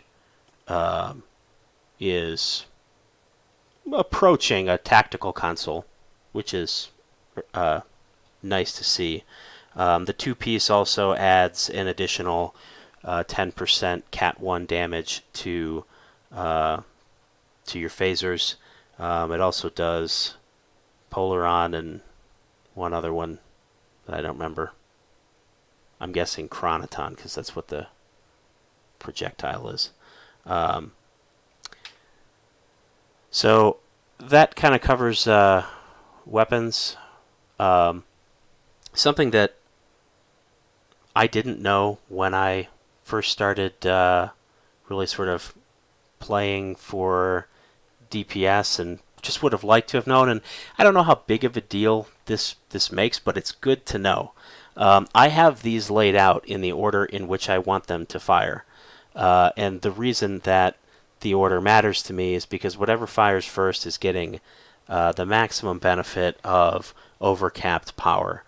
So I want my my hardest hitting front facing weapons to be firing first and doing the most that they can.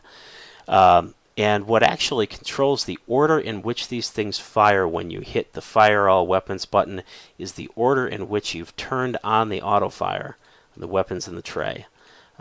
So if I turn on the center one here first and then go over to that one, when I hit fire, it's going to fire the center one first and then that one over on the left.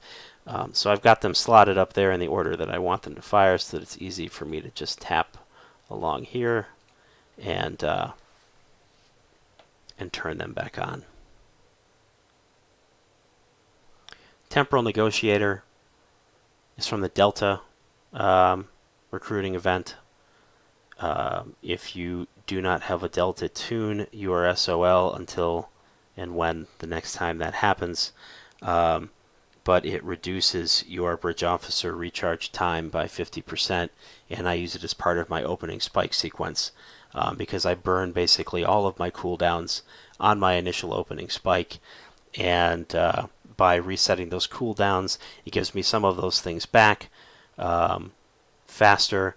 I'm primarily an HSE focused player, so the front end of Hive is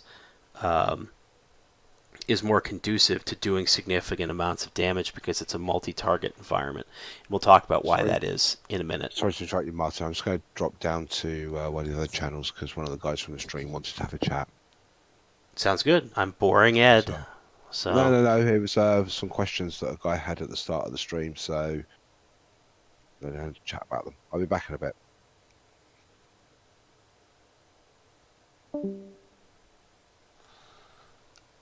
Okay. Quantum phase converter I hovered over a little bit earlier.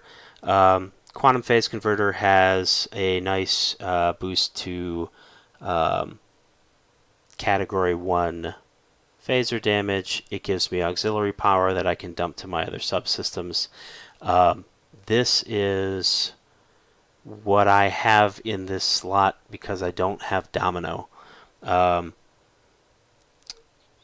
This console is from, it's a mission reward. It's from Sunrise in the Future Proof story arc. If you have Domino, that is better than this.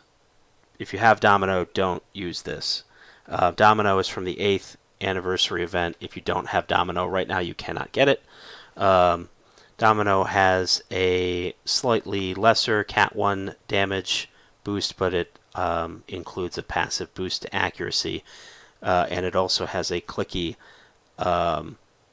that includes a boost to firing, cycle haste. It's ridiculous. Bonus damage, recharge time, speed for DOFs. It's a very strong console. Another one of those that's on here is Dynamic Power Redistributor Module, or DPRM, also sometimes referred to as DRPM or DPRMS, or I don't know, Hippie, what else we've heard it called, but that's DPRM.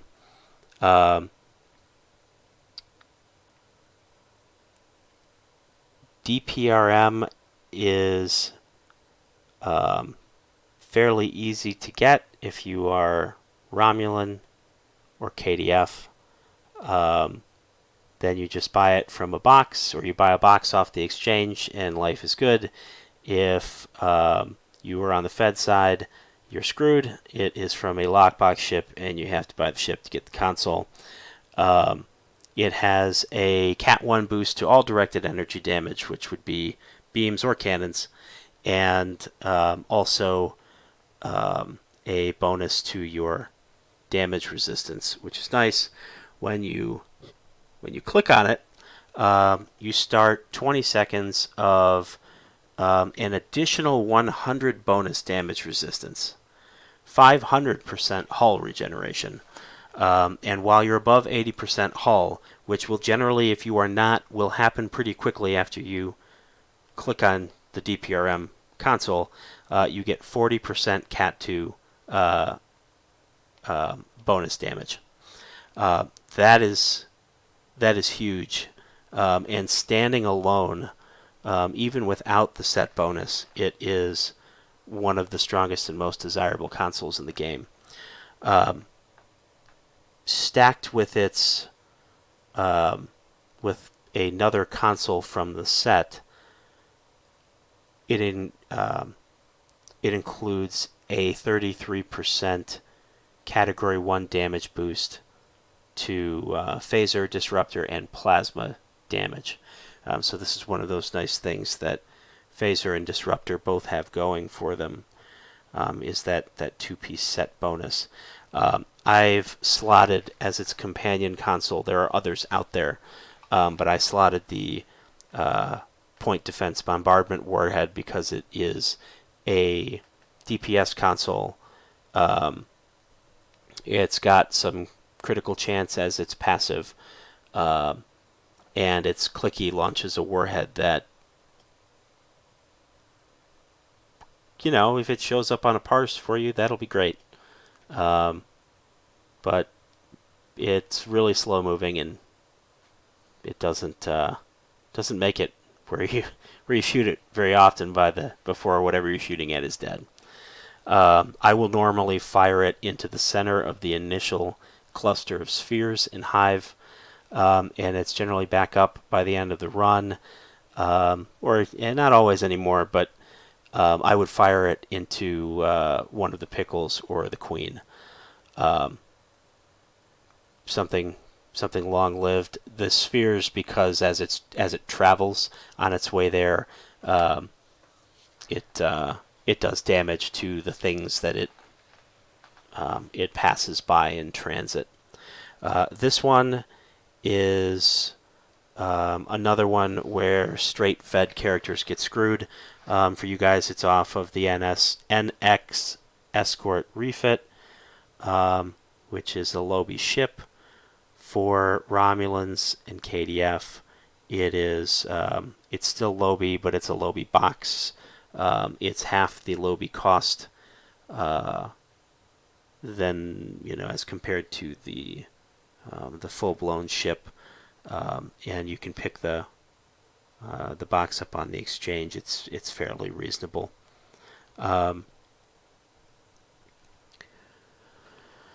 Weapon Sensor Enhancer. Weapon Sensor Enhancer has survivability to it in the hull plating, and it's got a significant amount of accuracy to it. This console is from the Lobby store.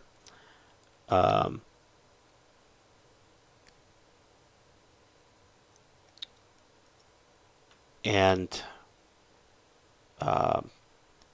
for accuracy overflow purposes, if you don't have the Lobby, you can pick up something like Hostile Acquisition to fill that slot. It'd be an option. I go back and forth on how I feel about this console, because it is there solely for its accuracy overflow purposes. I'm gonna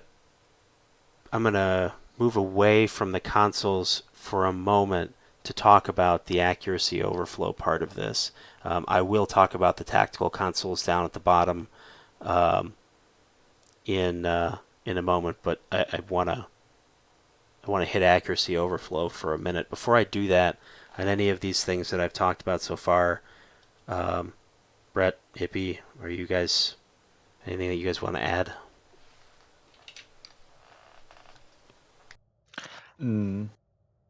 I think we should do another HSC and then continue the build, so you can, people can see what you've been talking about and how it's being put to work. I'd finish off the console first, probably. I guess. Instead of stopping halfway through something. Yeah. Okay. So, accuracy overflow. I'm going to throw a link into Stream Chat if I can find where I put it. There it is.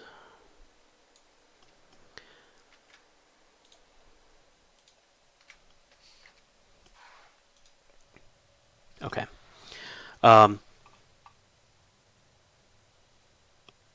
Accuracy comes into play as the direct opposite statistic to your target's defense rating. And the higher your accuracy, if your accuracy is lower than, let's put it this way, the defense rating of what you're shooting at, you have a certain chance to miss your target. If you have 0 accuracy and your target were to have 100 defense rating, your chance to hit would be 25%. your chance to hit can't go below 25%. It also can't go above 100%. So if you have 100 accuracy and your target has 100 defense, your chance to hit would be 100%. So what happens when you're at 101 accuracy? Your weapons aren't firing more shots, but something is happening with that statistic. And what happens is a combination of math and sorcery, and there's a more detailed and in-depth discussion at that link that I sent. But suffice to say that when your accuracy is greater than your target's defense, you start to see a bonus to your critical hit and critical severity. And it's not crazy huge, but it is material and worth being aware of. And in the case of this build, it adds it adds some additional punch. Some of the things that are worth knowing about accuracy and overflow. This particular topic applies only really to cannons. Beam fire at will is subject to the rules of accuracy up to the ratio being 1-to-1, where your accuracy and the target's defense are the same, but beam fire at will doesn't realize the benefits of accuracy overflow. Torp spread always has a 100% chance to hit. It gains no bonus from accuracy overflow. It is only in cannons, when we start talking about cannon scatter volley, especially, that your accuracy overflow comes into play. Cannon scatter volley decreases your accuracy. It allows you to fire at up to 3 targets simultaneously, and above the lieutenant or rank 1 of the ability, it also increases the damage output of the weapon. So if we look at rank 3 here, you can see I've got attacks dealing 100%, 110% of their normal damage, and I have 30 removed from my accuracy rating. If I were to go down and look at Scatter Volley 1, makes a little cleaner tooltip there. You see that I don't get the damage bonus, and I take a bigger hit on my my accuracy reduction. So, excuse me for a moment.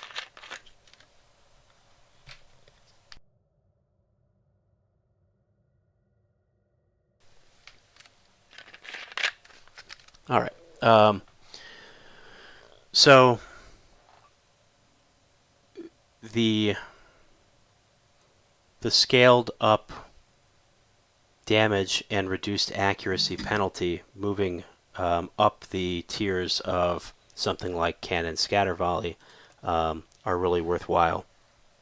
Other thing worth knowing about defense rating is moving enemies have increased defense ratings, as do players. So if you need some additional survivability and you are able to pilot proficiently enough just by moving faster, you can reduce the amount of hits that you take in from the enemy.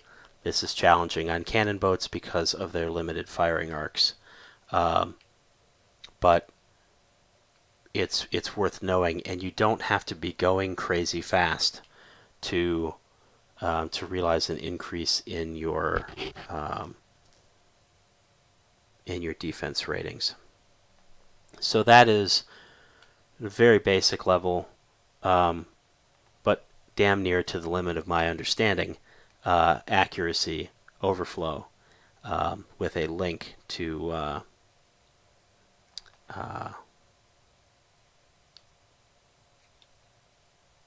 more information. So there's a question here from Beep. What was the console we should get if we don't have the one you have again? I'm guessing, Beep, that you are talking about when I was looking at this guy, the quantum phase converter, and I said, if you have console A, don't use this console. Is this the one you're talking about? And I said, maybe mentioned Domino.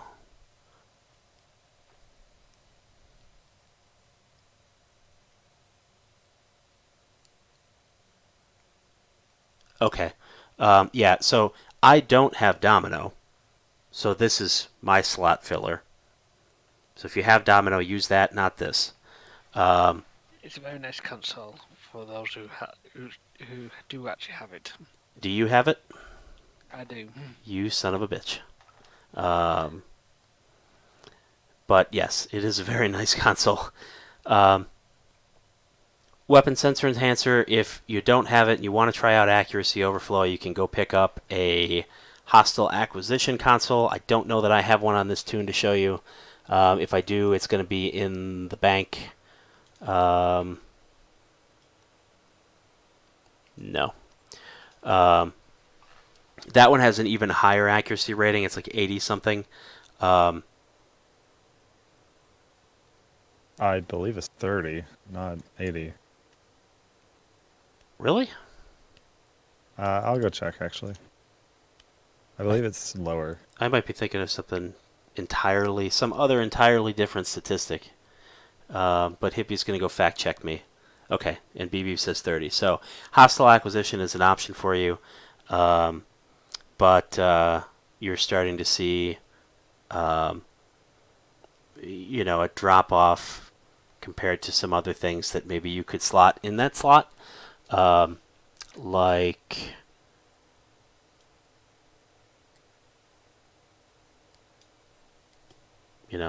BIC would be an option.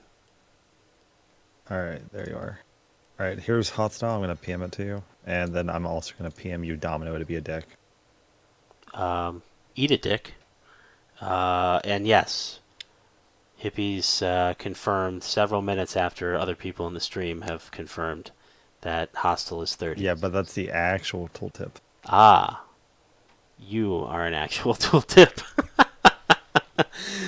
That's the nicest thing anyone said to me all night. Thank you.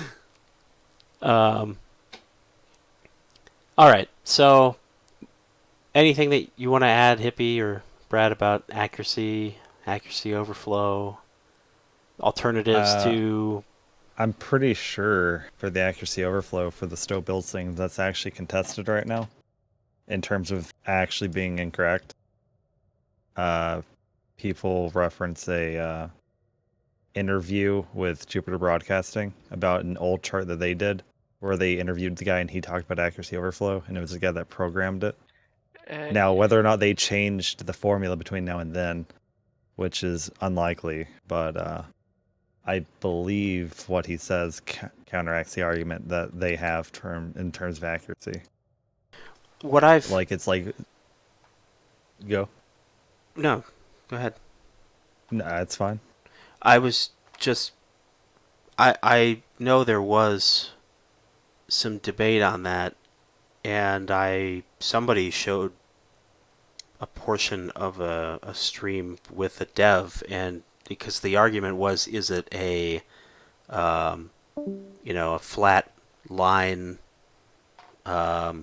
increase, or is it a diminishing return curve? And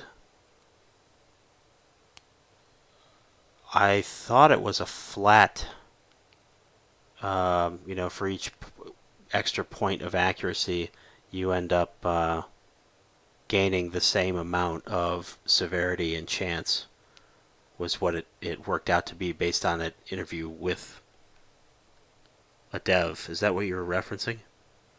Yeah, I believe that's what Riker brought up to me, and I've heard it, I think, in the 10K channel as well. But it was worked down to like 2 points of accuracy. For each 2 points, it worked down to like 0.025 or something in terms of crit chance, or something like that. Did I In link the terms of like a diminishing flat return line. one? I believe that's the one they use on stow builds. Is if you have 1,000 accuracy, which is unobtainable, you get something like what is it? Where's their accuracy example? Yeah, if you have 1,000 accuracy above their defense, it's 12.5 and 50 crit severity. So that seems a little bit ridiculous in terms of stow math, even that you would require such a high number.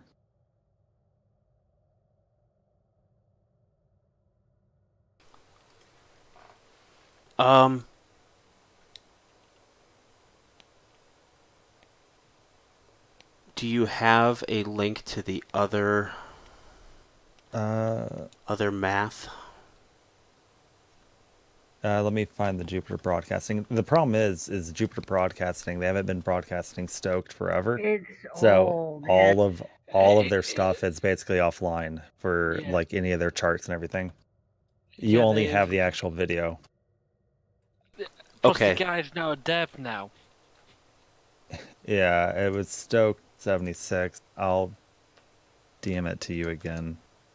Or DM it to you, I guess, on Well, I mean, we can throw that into stream chat, and that can be another piece of content for people to watch. Hippie's right. That is, my link is the diminishing returns theory. I believe that the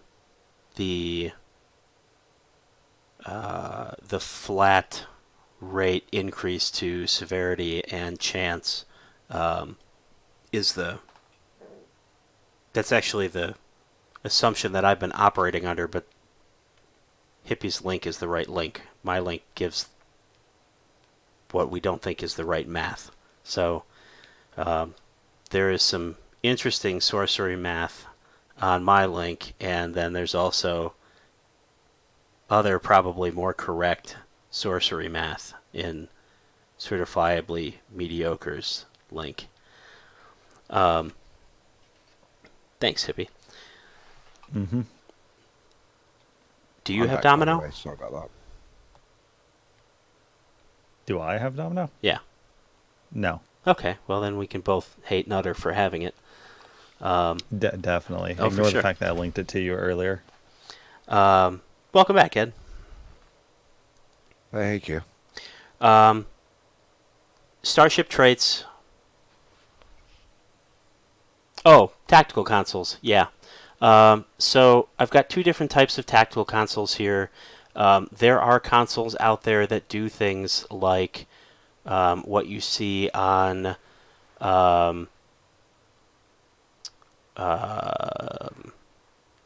DPRM here, where it says 19% directed energy damage. You know, there are like beams consoles and cannon consoles. I don't have any to show you because if you're running for DPS, then don't be that guy. You should be running all the same energy damage type, unless you are running Disruptor, in which case you get a pass to run no,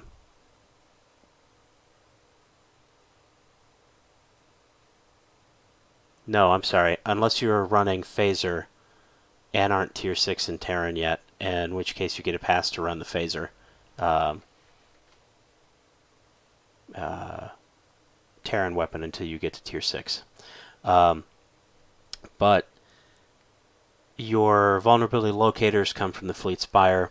They offer almost 40% at Mark 15 Epic of Cat 1 damage boost to your weapon damage type of choice, plus 2% critical chance. Again, we see another source of critical hit.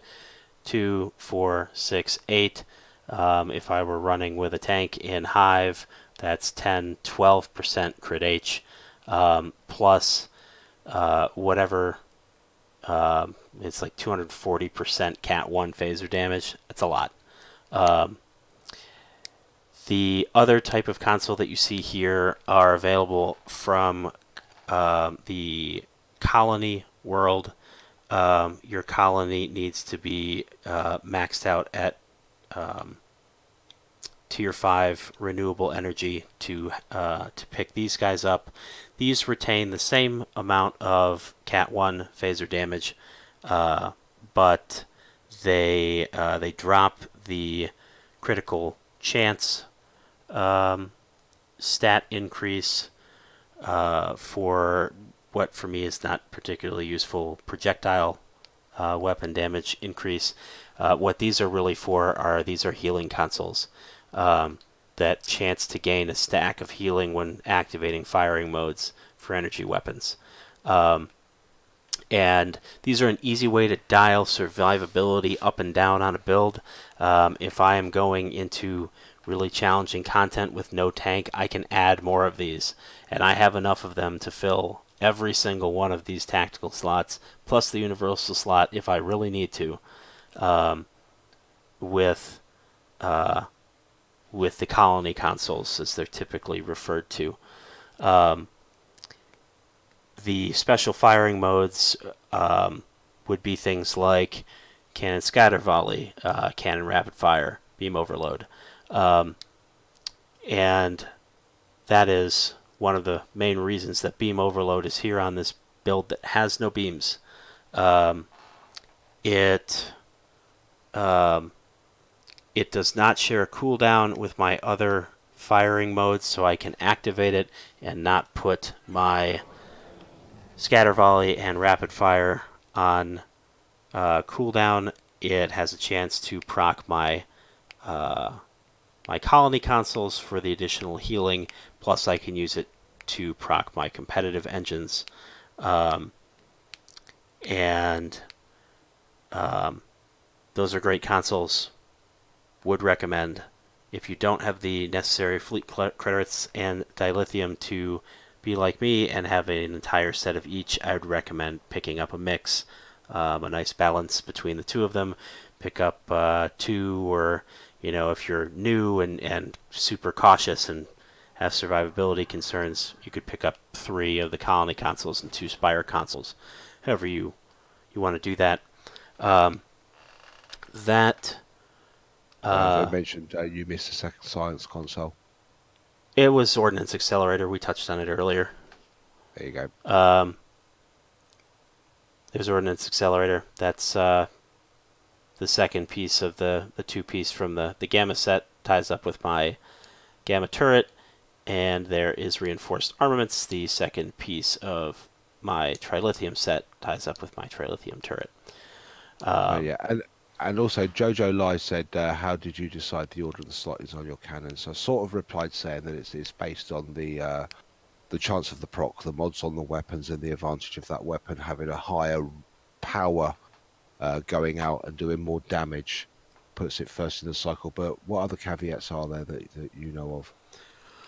Well, that would put a weapon at the front. It is a lot to do with what the weapon's potential damage output is. You want your weapons that are gonna potentially deal the highest damage up front there. It may be easier to look at it down here. That's one's 4218, 4157. In the case of the Trilithium weapon, it's kind of the opposite. That guy doesn't hit as hard as my other turrets, but I want to give it the best chance that I can to proc that firing cycle haste, because 10% firing cycle haste is a 10% final damage multiplier, basically. You can't do much better than having your weapons have all of their buffs and all of their all the Cat 1 damage, all the critical severity, all the Cat 2 damage, plus you're going to have them fire 10% faster. that's good stuff.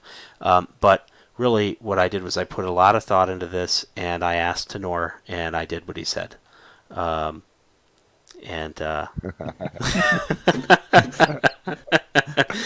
answer is just Tenor. I just drive the bus, man. So when the bus breaks down, it's going nowhere. Oh dear. Yeah, pretty much, yeah, you know. So,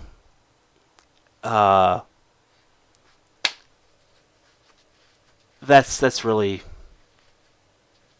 where that comes into play. It's also a matter of a little bit of testing in terms of things like prolonged, where that should be in the list, because prolonged has that scaling damage increase over time where it starts off handicapped, but the longer you're in combat increases until it's stronger than the other typical sort of dual cannons that you would see. So I'm going to go with a combination of all of the above, but mostly thank you, Tenor.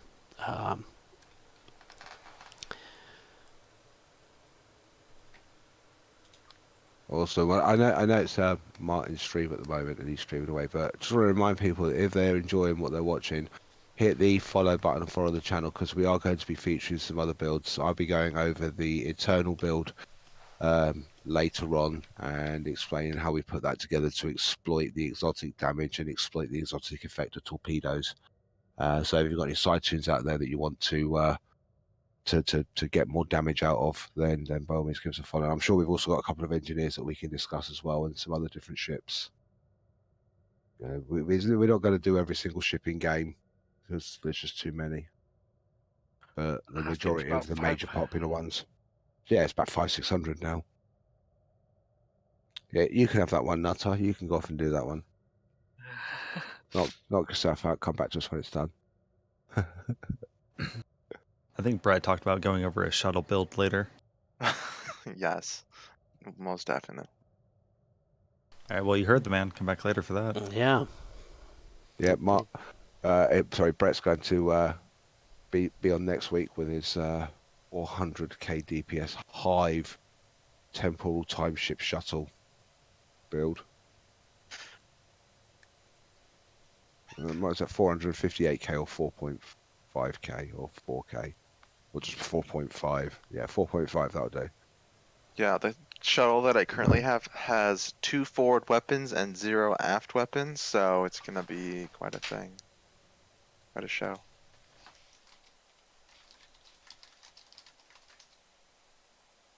But yeah, we've lost the numbers from the channel to be able to show you another hive.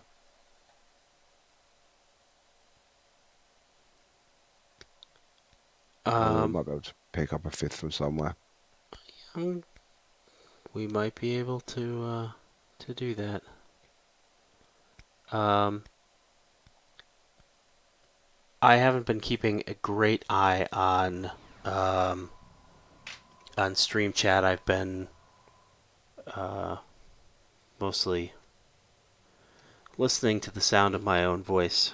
Oh no, Hippie's done a brilliant job. Well, and thank you for picking up those last couple. I did see a question from Outlaw Viper. He's waiting for an upgrade weekend to get some stuff up to Mark 14 from Mark 12. And what will he see as far as an increase between those two? And Ed's answer is spot on. A lot. The big increase in damage output of your weapons comes from an increase in mark, not an increase in rarity. If you have the opportunity to run, a Mark 14 weapon of a lower rarity than your Mark 12 weapon, you should, unless you have to break a crazy good set bonus or something to do it, you should run the lower rarity Mark 14. One of the best examples I can put in here, Martin, was my Riemann, when he was level 53, was running with Mark 12 purple weapons. Most of his consoles were between Mark 7 and Mark 10. purple, nothing over Mark 10 purple, and the toon was doing around about 53k at level 53. They're just moving up to level 65. There wasn't much difference, but once I put all of the equipment to Mark 15, I will admit I did get it to epic. That toon moved up to over 200k from 58. So there was a threefold increase, but also some of that is piloting and timing. So that has to develop along with the weaponry as well. And if you've got that, then that's an added bonus. Yeah, I'm off for the night, guys. Have fun. No problem, Kirby. Have fun. Yeah. See ya. Later, Kirby. Later. Check out Teacher Kirby's YouTube channel, by the way. Well, thank you. There'll be a new release on April 1st. Special video. Do you have a link heard that it you here could first. drop into stream chat to your YouTube channel? I'll drop it in. YouTube.com/TeacherKirby. And if there's any instructions on our April 1st video, don't follow them, because it'll be followed by one on April 2nd called You're an April Fool. That is sage advice right there. There you go. Have a good night. Later, Kirby. I was hoping that I had a weapon. Like, I was hoping that I had a not 15 sense, version of something that I have on this toon handy, where I could show the difference between those two. I don't know that I have one of those available without deviating significantly from what we're doing right now, but I can answer that question at the end of stream if you'd like, by getting numbers for comparison, unless Hippie, you have something you can look at in inventory. Not on its own. Okay. Some of the STO wiki weapon pages and that sort of thing have started to be updated with what things look like at different mark and rarity. You might be able to find examples there too. I believe there's one calculated off of base damage, and I think it's something like 50% from the 2 marks. I saw a graph I'd of have to go this at one verify. point, and it was dramatic. I was looking for it a minute ago, but I couldn't quickly find it. Yeah. Okay. Starship traits, and I'm going to just sort of keep the pace up because it's starting to get advanced in an hour here. But with a tank where I'm not super concerned about survivability, I'm using Calm Before the Storm. Calm Before the Storm, over 20 seconds you build up stacks that give you a bonus damage resistance rating, so some survivability. As soon as you hit 10 stacks, you immediately drop all of the stacks of Calm, which drops the damage resistance, but for 20 seconds gives you 33% firing cycle haste and 33% faster cooldowns on your bridge officer abilities. This is a strong trait that displaced some other pretty strong traits. This is from the Cardassian Intel Flight Deck Cruiser. It is a cross-faction ship available in the C-Store. If you leave combat, you will drop all of the stacks of that. We have Emergency Weapon Cycle. Emergency Weapon Cycle will reduce your weapon power cost and give you a boost to firing cycle haste when you use emergency power to weapons. This is one of the basically must-have traits for energy DPS, beams or cannons. This is from the Arbiter for Fed tunes in the C-Store, and Morrigu or something is the Romulan equivalent, and nobody plays KDF. I don't know.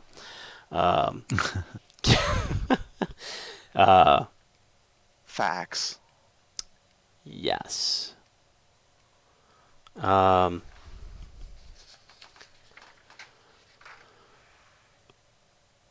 going to skip go for the kill. I'll come back to that one in a minute.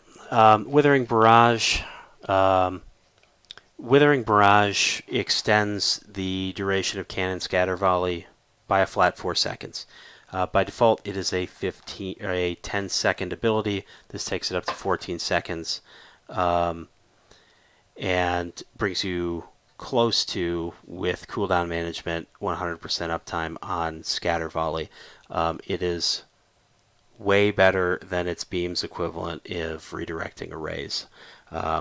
Withering Barrage is from the T6 Defiant, T6 Tactical Escort for Feds in the C-Store.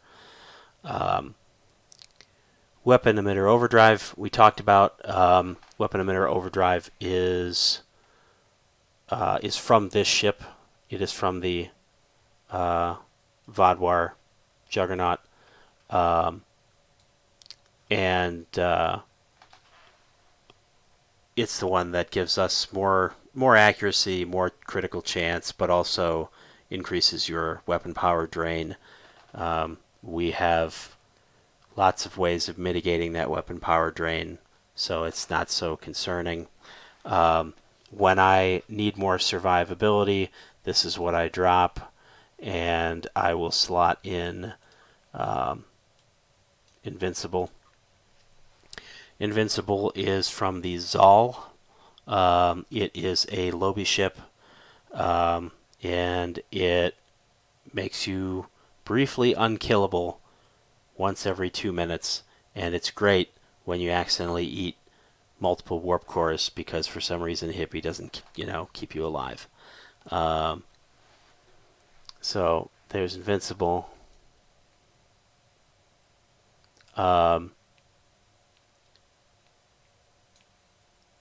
Superior Area Denial is another good one. That is from the Mirror Escort Carrier, the Mirror Angle Carrier that is in the Infinity Lockbox.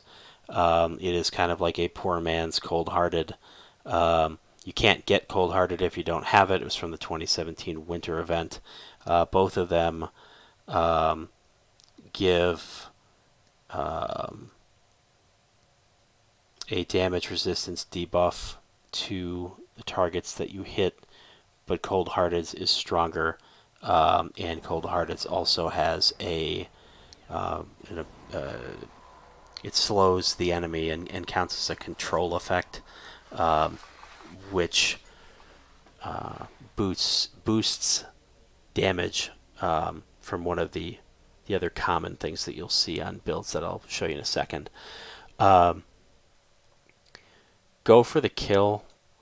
So this is, if your budget is one promo ship, then this is a budget build. And if you can't go beyond that, then you're fucked, because Go for the Kill is a second promo ship that you get just for the trait. Go for the Kill is from the Jem'Hadar Strike ship. It is another promo ship. You are more than welcome to buy the one that I have on the exchange right now for 1.1 billion. And then you too can have Go for the Kill. It increases the duration of your cannon rapid fire ability.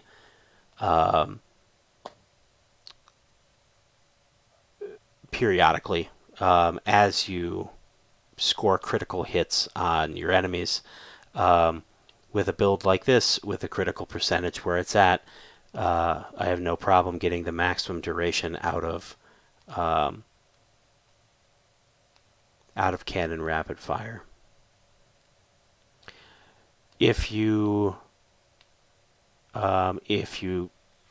don't want to go after a promo ship for Go for the Kill, you could slot another good general purpose DPS trait, something like Promise of Ferocity, which is a stacking Cat 2 bonus up to 20%. That is triggered when you're using pilot or tactical bridge officer abilities. Another good use for my dummy beam overload proc here. That is my starship traits.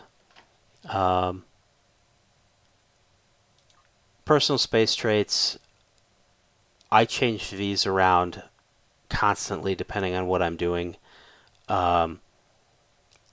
So right before we started doing runs, I made a change from what I was running at the time of the build that I put up there. But a good day to die lets you use go down fighting at any percentage hull. Normally you have to be below, I think, 50% hull. Yeah, usually below 50%. Yeah. And the scaling of the buff that it gives you increases the closer you get to 0. And one of the old metas was that you'd run invincible to get to 0, to get a 0% go down fighting, which would give you 100% benefit on the actual buff. But that's fallen by the wayside now. Hasn't really, but it's sort of not that important. But then You have better stuff. You should be able to just be invincible all the time. Yeah, but they played around with all of that because there was a load of procs that used to happen with a load of the pilot ships and all the pilot stuff, and there was so many immunities going on, and it was just getting ridiculous. And I'm glad they sorted it all out. But I think the reason, as Martin's probably going to explain in a minute, the reason why he's got a good day to die there is with a tank, you'd very rarely get down to the point where you can actually utilize that big bonus advantage.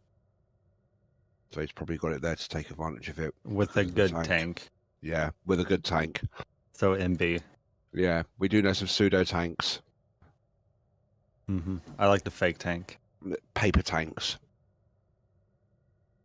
Yeah, they're made out of cardboard and painted to look like one, but they're not. That's me as well. I do that. I pseudo tank. I'll take this one. Oh, I'm gonna blow up. Someone take the aggro. What healing abilities? My healing ability is called evasive maneuvers. That used to be a thing where you would deliberately eat a warp core breach or something to get your hull down low enough that you could activate a good day to die. This trait allows you to avoid that, and that's good because we have other things on the build that do better in the reverse, where the higher the hull, the more performance you see. Things like DPRM that give you that significant Cat 2 bonus when your hull is above 80%. Things like the Colony Deflector that scale its critical performance with your hull. We don't need to do the things that we did before to get go down fighting to be available for us. Yeah, you're still trying to break those habits, aren't you? Well, you know, it's I will have that down pat if for some reason things, you know, the situation reverses and I need to go for lower hull again. Anchored is when you're stationary, you're gaining Cat 2 bonus, but you are losing damage resistance. As soon as you start moving, you break that effect and things return back to baseline. This is useful in periods of HSE. I mean, there are times, especially at the beginning, where I can park long enough to gain a stack or two of anchored. And then at the end, when we're firing on the Pickles and on the Queen, can get anchored going there. And it's nice because just by moving, I can break the effect of the reduction in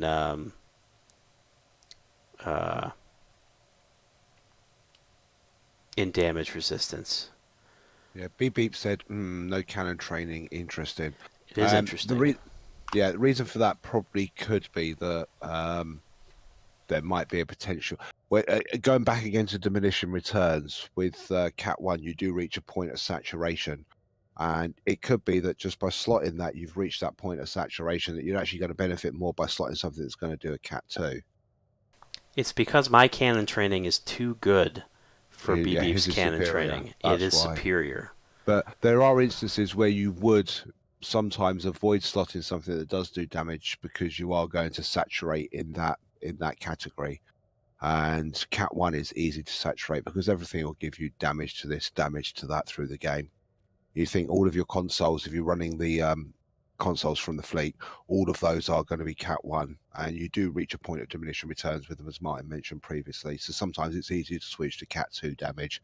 It's got a much higher threshold, or we seem to not have found, so much diminish at the top. It's still there, but it's not as great. So, cannon training, beam training, projectile, these come along with your tune. They are, at least the cannon training is 5% Cat 2 bonus, or Cat 2 damage increase. The superior version, which you can pick up from your fleet's K-13 holding, increases that to 7.5%. It's a 2.5 increase, and those traits are, if I recall correctly, not super cheap. So it's not they are expensive. Not the first thing I would go after. But again, when you're going for the absolute maximum you can output, it's there. The other thing to take into consideration that when you are building a tune like this and you are getting all the bits from fleet and you're doing your upgrading, you do reach a point like I have with some tunes where you just have you in order to grow your fleet you have to donate. You're getting the fleet credits, and you get to a point where you've got nothing to spend them on, and that's the point at which you then go, right, I need these extra, build ups on these and to modify them a bit, and these extra slots, and that's the way I did it. I think it's the way most people have done it. Yeah, there's definitely competition for resources.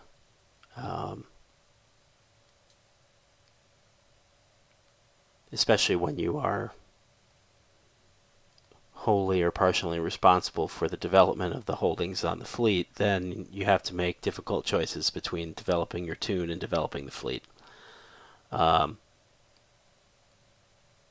think the way to win that we found was to convince Boozin to develop the fleet. Yeah. Boozin, ground maps. We need revisions. All right. And there was Boozin doing colony sims forever and ever. Yeah, we gave him the rank of Master Drill Sergeant. It was on ground so much. So Anchored is one where I can dial it in just by moving. I can break the bonus damage, but also break the damage resistance penalty. That damage resistance penalty of -20 doesn't sound like much, but it is stiff. When you take into account also the fact that you are stationary, and therefore your defense is, your defense at rest is lower than your defense in motion. Anchored can be dangerous when you get into a situation where you start taking a lot of damage. Context is for Kings. The system does this one automatically. Context is for Kings. When you're taking damage, you get damage resistance. When you're not taking damage, you get Cat 2 damage increase. It's a simple one. Deft Cannoneer can be nice in the Juggernaut. Inertia is basically what does it take to bring your ship to rest. Or inertia is how much does your ship want to keep moving or stay at rest when it is in the opposite state. And Deft Cannoneer helps to help you stop or help you go. And the flight turn rate +1 is a significant increase when you're looking at an increase from 6 to 7 on your turn rate. It may not make much of a difference if you're flying a pilot escort, but when you're flying a brick, it helps. Deft Cannoneer you get at level 15 of the Cannons R&D School. Fleet Coordinator. When you're on a team, 5 people, you get 10% Cat 2. When you're by yourself, it's 2% Cat 2. So it scales. It is good to have. Fluidic Raccoon. I like this one. Unfortunately, with a tank, I don't tend to take as much kinetic damage. I don't tend to get as much use out of Fluidic. Debatable. Well, yeah, maybe. Intense Focus. This is a stacking in combat. You gain additional accuracy and shield penetration. The accuracy on this one is nice. The shield penetration is what really makes it worthwhile. Shields getting in the way of your weapon fire are probably the most significant reduction in actual damage that reaches your enemy that you can have. So getting through more of the shields is a good thing. Point blank shot. Point blank shot is a Cat 2 damage increase based on proximity to your target. This one plays nicely with my narrow sensor bands, which you can see also is a Cat 2 bonus damage increase based on proximity to the target. Narrow sensor bands also brings accuracy to the table. So this build favors me getting in closer to things, and that's why if you were watching any of the runs, you would see I would get up right next to the Pickle, and I would get as close as I could to the Queen without getting inside the danger zone there. Repair Cruise is exactly what it sounds like. Point Blank comes from a mission. It's one that you can't buy off the exchange, but I don't remember which mission. Do you, Hippie? It's not like House Peg or something, is it? But I think it's from the. No, I don't think it's from the New Frontiers. It's from like. Yesterday? No. Conian War Arc, I think, maybe. That could be the one where you have to go in and kill what's her name, and you've got Kalis with you. Yeah, point blank shot. You were right. The House Peg from the Iconian War Arc. Oh, there you go. So there's that. Self-modulating fire, more shield pen, more benefit to critical hit. You can just see how these different things feed into each other. You get more critical hits, you get more go for the kill, you get more shots out with go for the kill, you get more critical hits that land, it increases the duration of go for the kill, you get more shield pen. Life is good.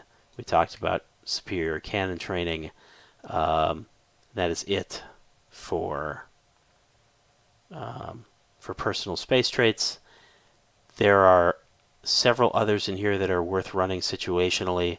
Give Your All, which is from rank 15 of the engineering school, is another good way to add some survivability. If I was concerned with survivability, I might drop Anchored and slot Give Your All. Because if I'm worried about dying, I probably don't need a damage resistance penalty. Same with, I keep pseudo submission around for the same reason. Helps stop enemies from shooting you. That's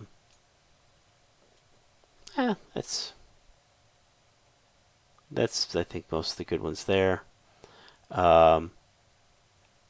Space Rep. There's not too much to touch on here. It's all pretty self-explanatory and on the build. Crit severity. That's an easy one. Damage against controlled targets, controlled countermeasures, 9.4% at rank 2, which you unlock when you hit tier 6. Bonus, energy weapon against controlled targets. Controlled targets can be things that are obviously controlled, like stuck in Ed's Gravwell, or they can be less obviously controlled. For example, they could be under the slow effect of Hippie's cold-hearted trait that we touched on a little bit earlier. So controlled countermeasures is good when you have targets affected by things like that. Shield pen, magnified firepower at rank 2, 6.3% Cat 2 bonus weapon damage. Precision, rank 2, critical hit. Pretty much the things that you would expect. Active rep, few of the, some of these are space, some of them are ground. Of the space ones, only a few are DPS relevant. They're pretty obvious. Anti-time, wheel proc, controlled countermeasures. I've got a little bit of survivability there. Sensor interference platform is nice to get things to shoot at your sensor interference platform instead of you for a little while. Normally that happens because Hippie's tank won't hold aggro. Can confirm. Feels bad. Refracting Tetryon Cascade. It's an AoE. DPS ability, nice to have. Quantum Singularity Manipulation. Ed will talk a little bit more about this from a science perspective when he does his build, because it has benefits specific to size and what this plus 125 to size stats means. For DPS people, the cloak for 5 seconds is nice, because again, it stops things from shooting at you for 5 seconds. It used to be a significant survival tool in HSE until Cryptic took what was a difficult queue and wrecked it. So that is traits. The abilities over here are not much that's... I don't think this is worth covering in individual detail. They're pretty straightforward in what they do. And we've talked about some of the big players. The one worth mentioning is Aux to Bat. And what I'd like to show you is watch what happens when I hit beam overload here. And it starts a timer. 22 seconds. As soon as I hit auxiliary to battery, it's going to drop. I'm at 17, 16. Aux to Bat, I'm at 8. You can see it cut the cooldown time of that ability in half, and makes beam overload available to me again much faster. This is another benefit of running Aux to Bat beyond increasing those subsystem power things, which again, remember, increases the damage bonus that you get from your Spire Core. So you, instead of getting, my current total at 6.6, I get 9.9 because Aux to Bat is going to put these three up to above 75 power level. This is half of the equation. The other half are active space duty officers. These guys here, technicians. You can grind some mission that I've never done or something to get technicians. You can buy them off the exchange. That's the route that I've gone. You want 3 of them. Blues will do. Purples are better. These actually are the guys that cause that reduction in cooldown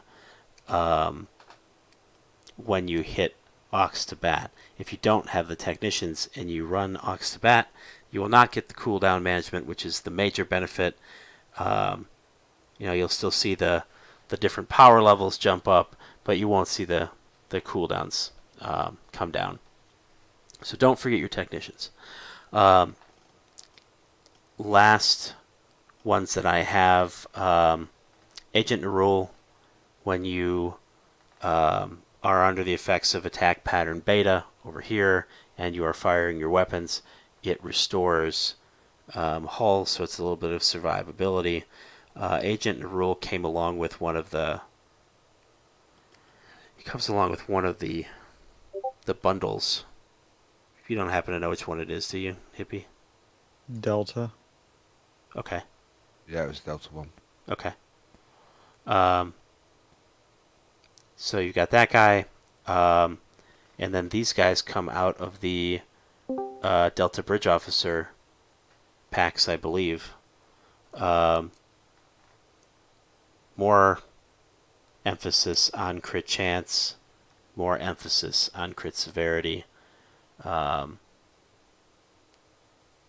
When you're firing, you have a chance to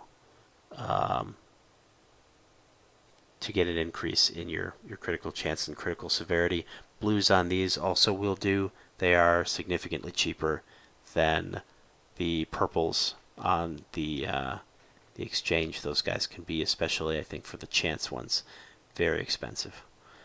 And on stream, where is it?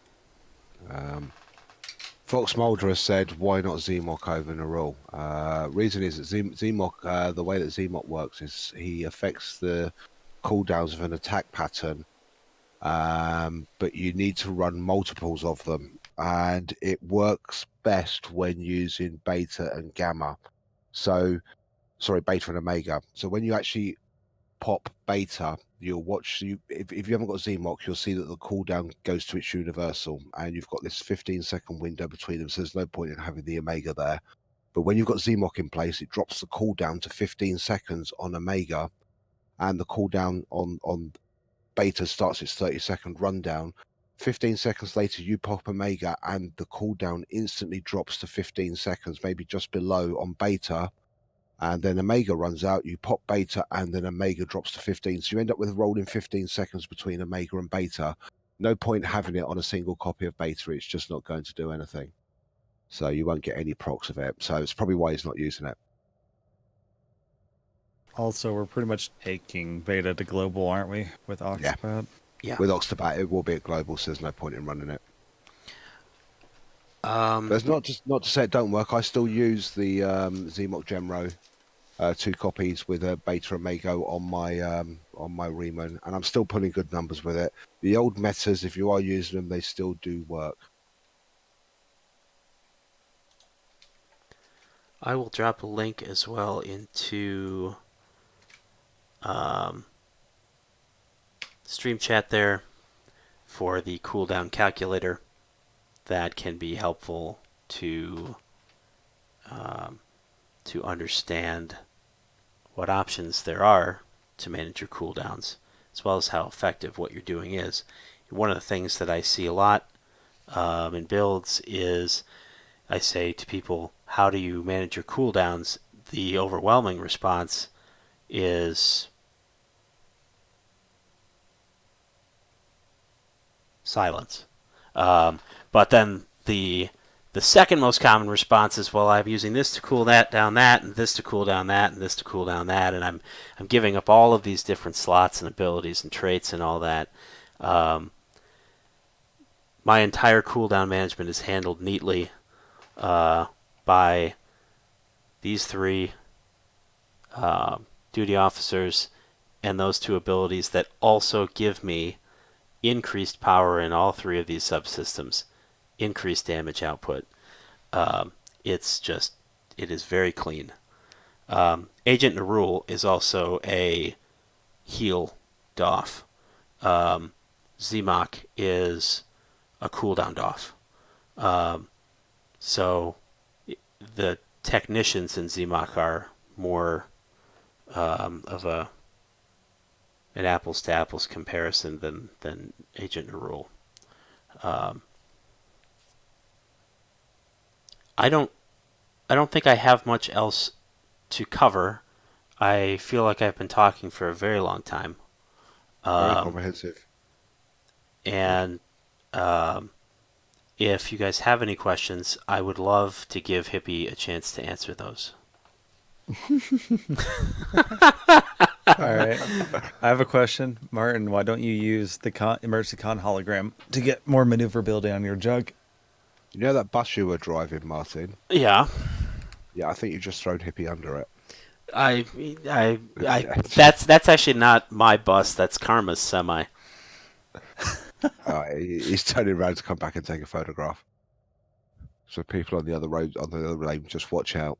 He's on his way. Oh, well, good thing I'm fucking dead then. So, Hippie, how are you going to answer your own question? I don't know. How am I, Martin?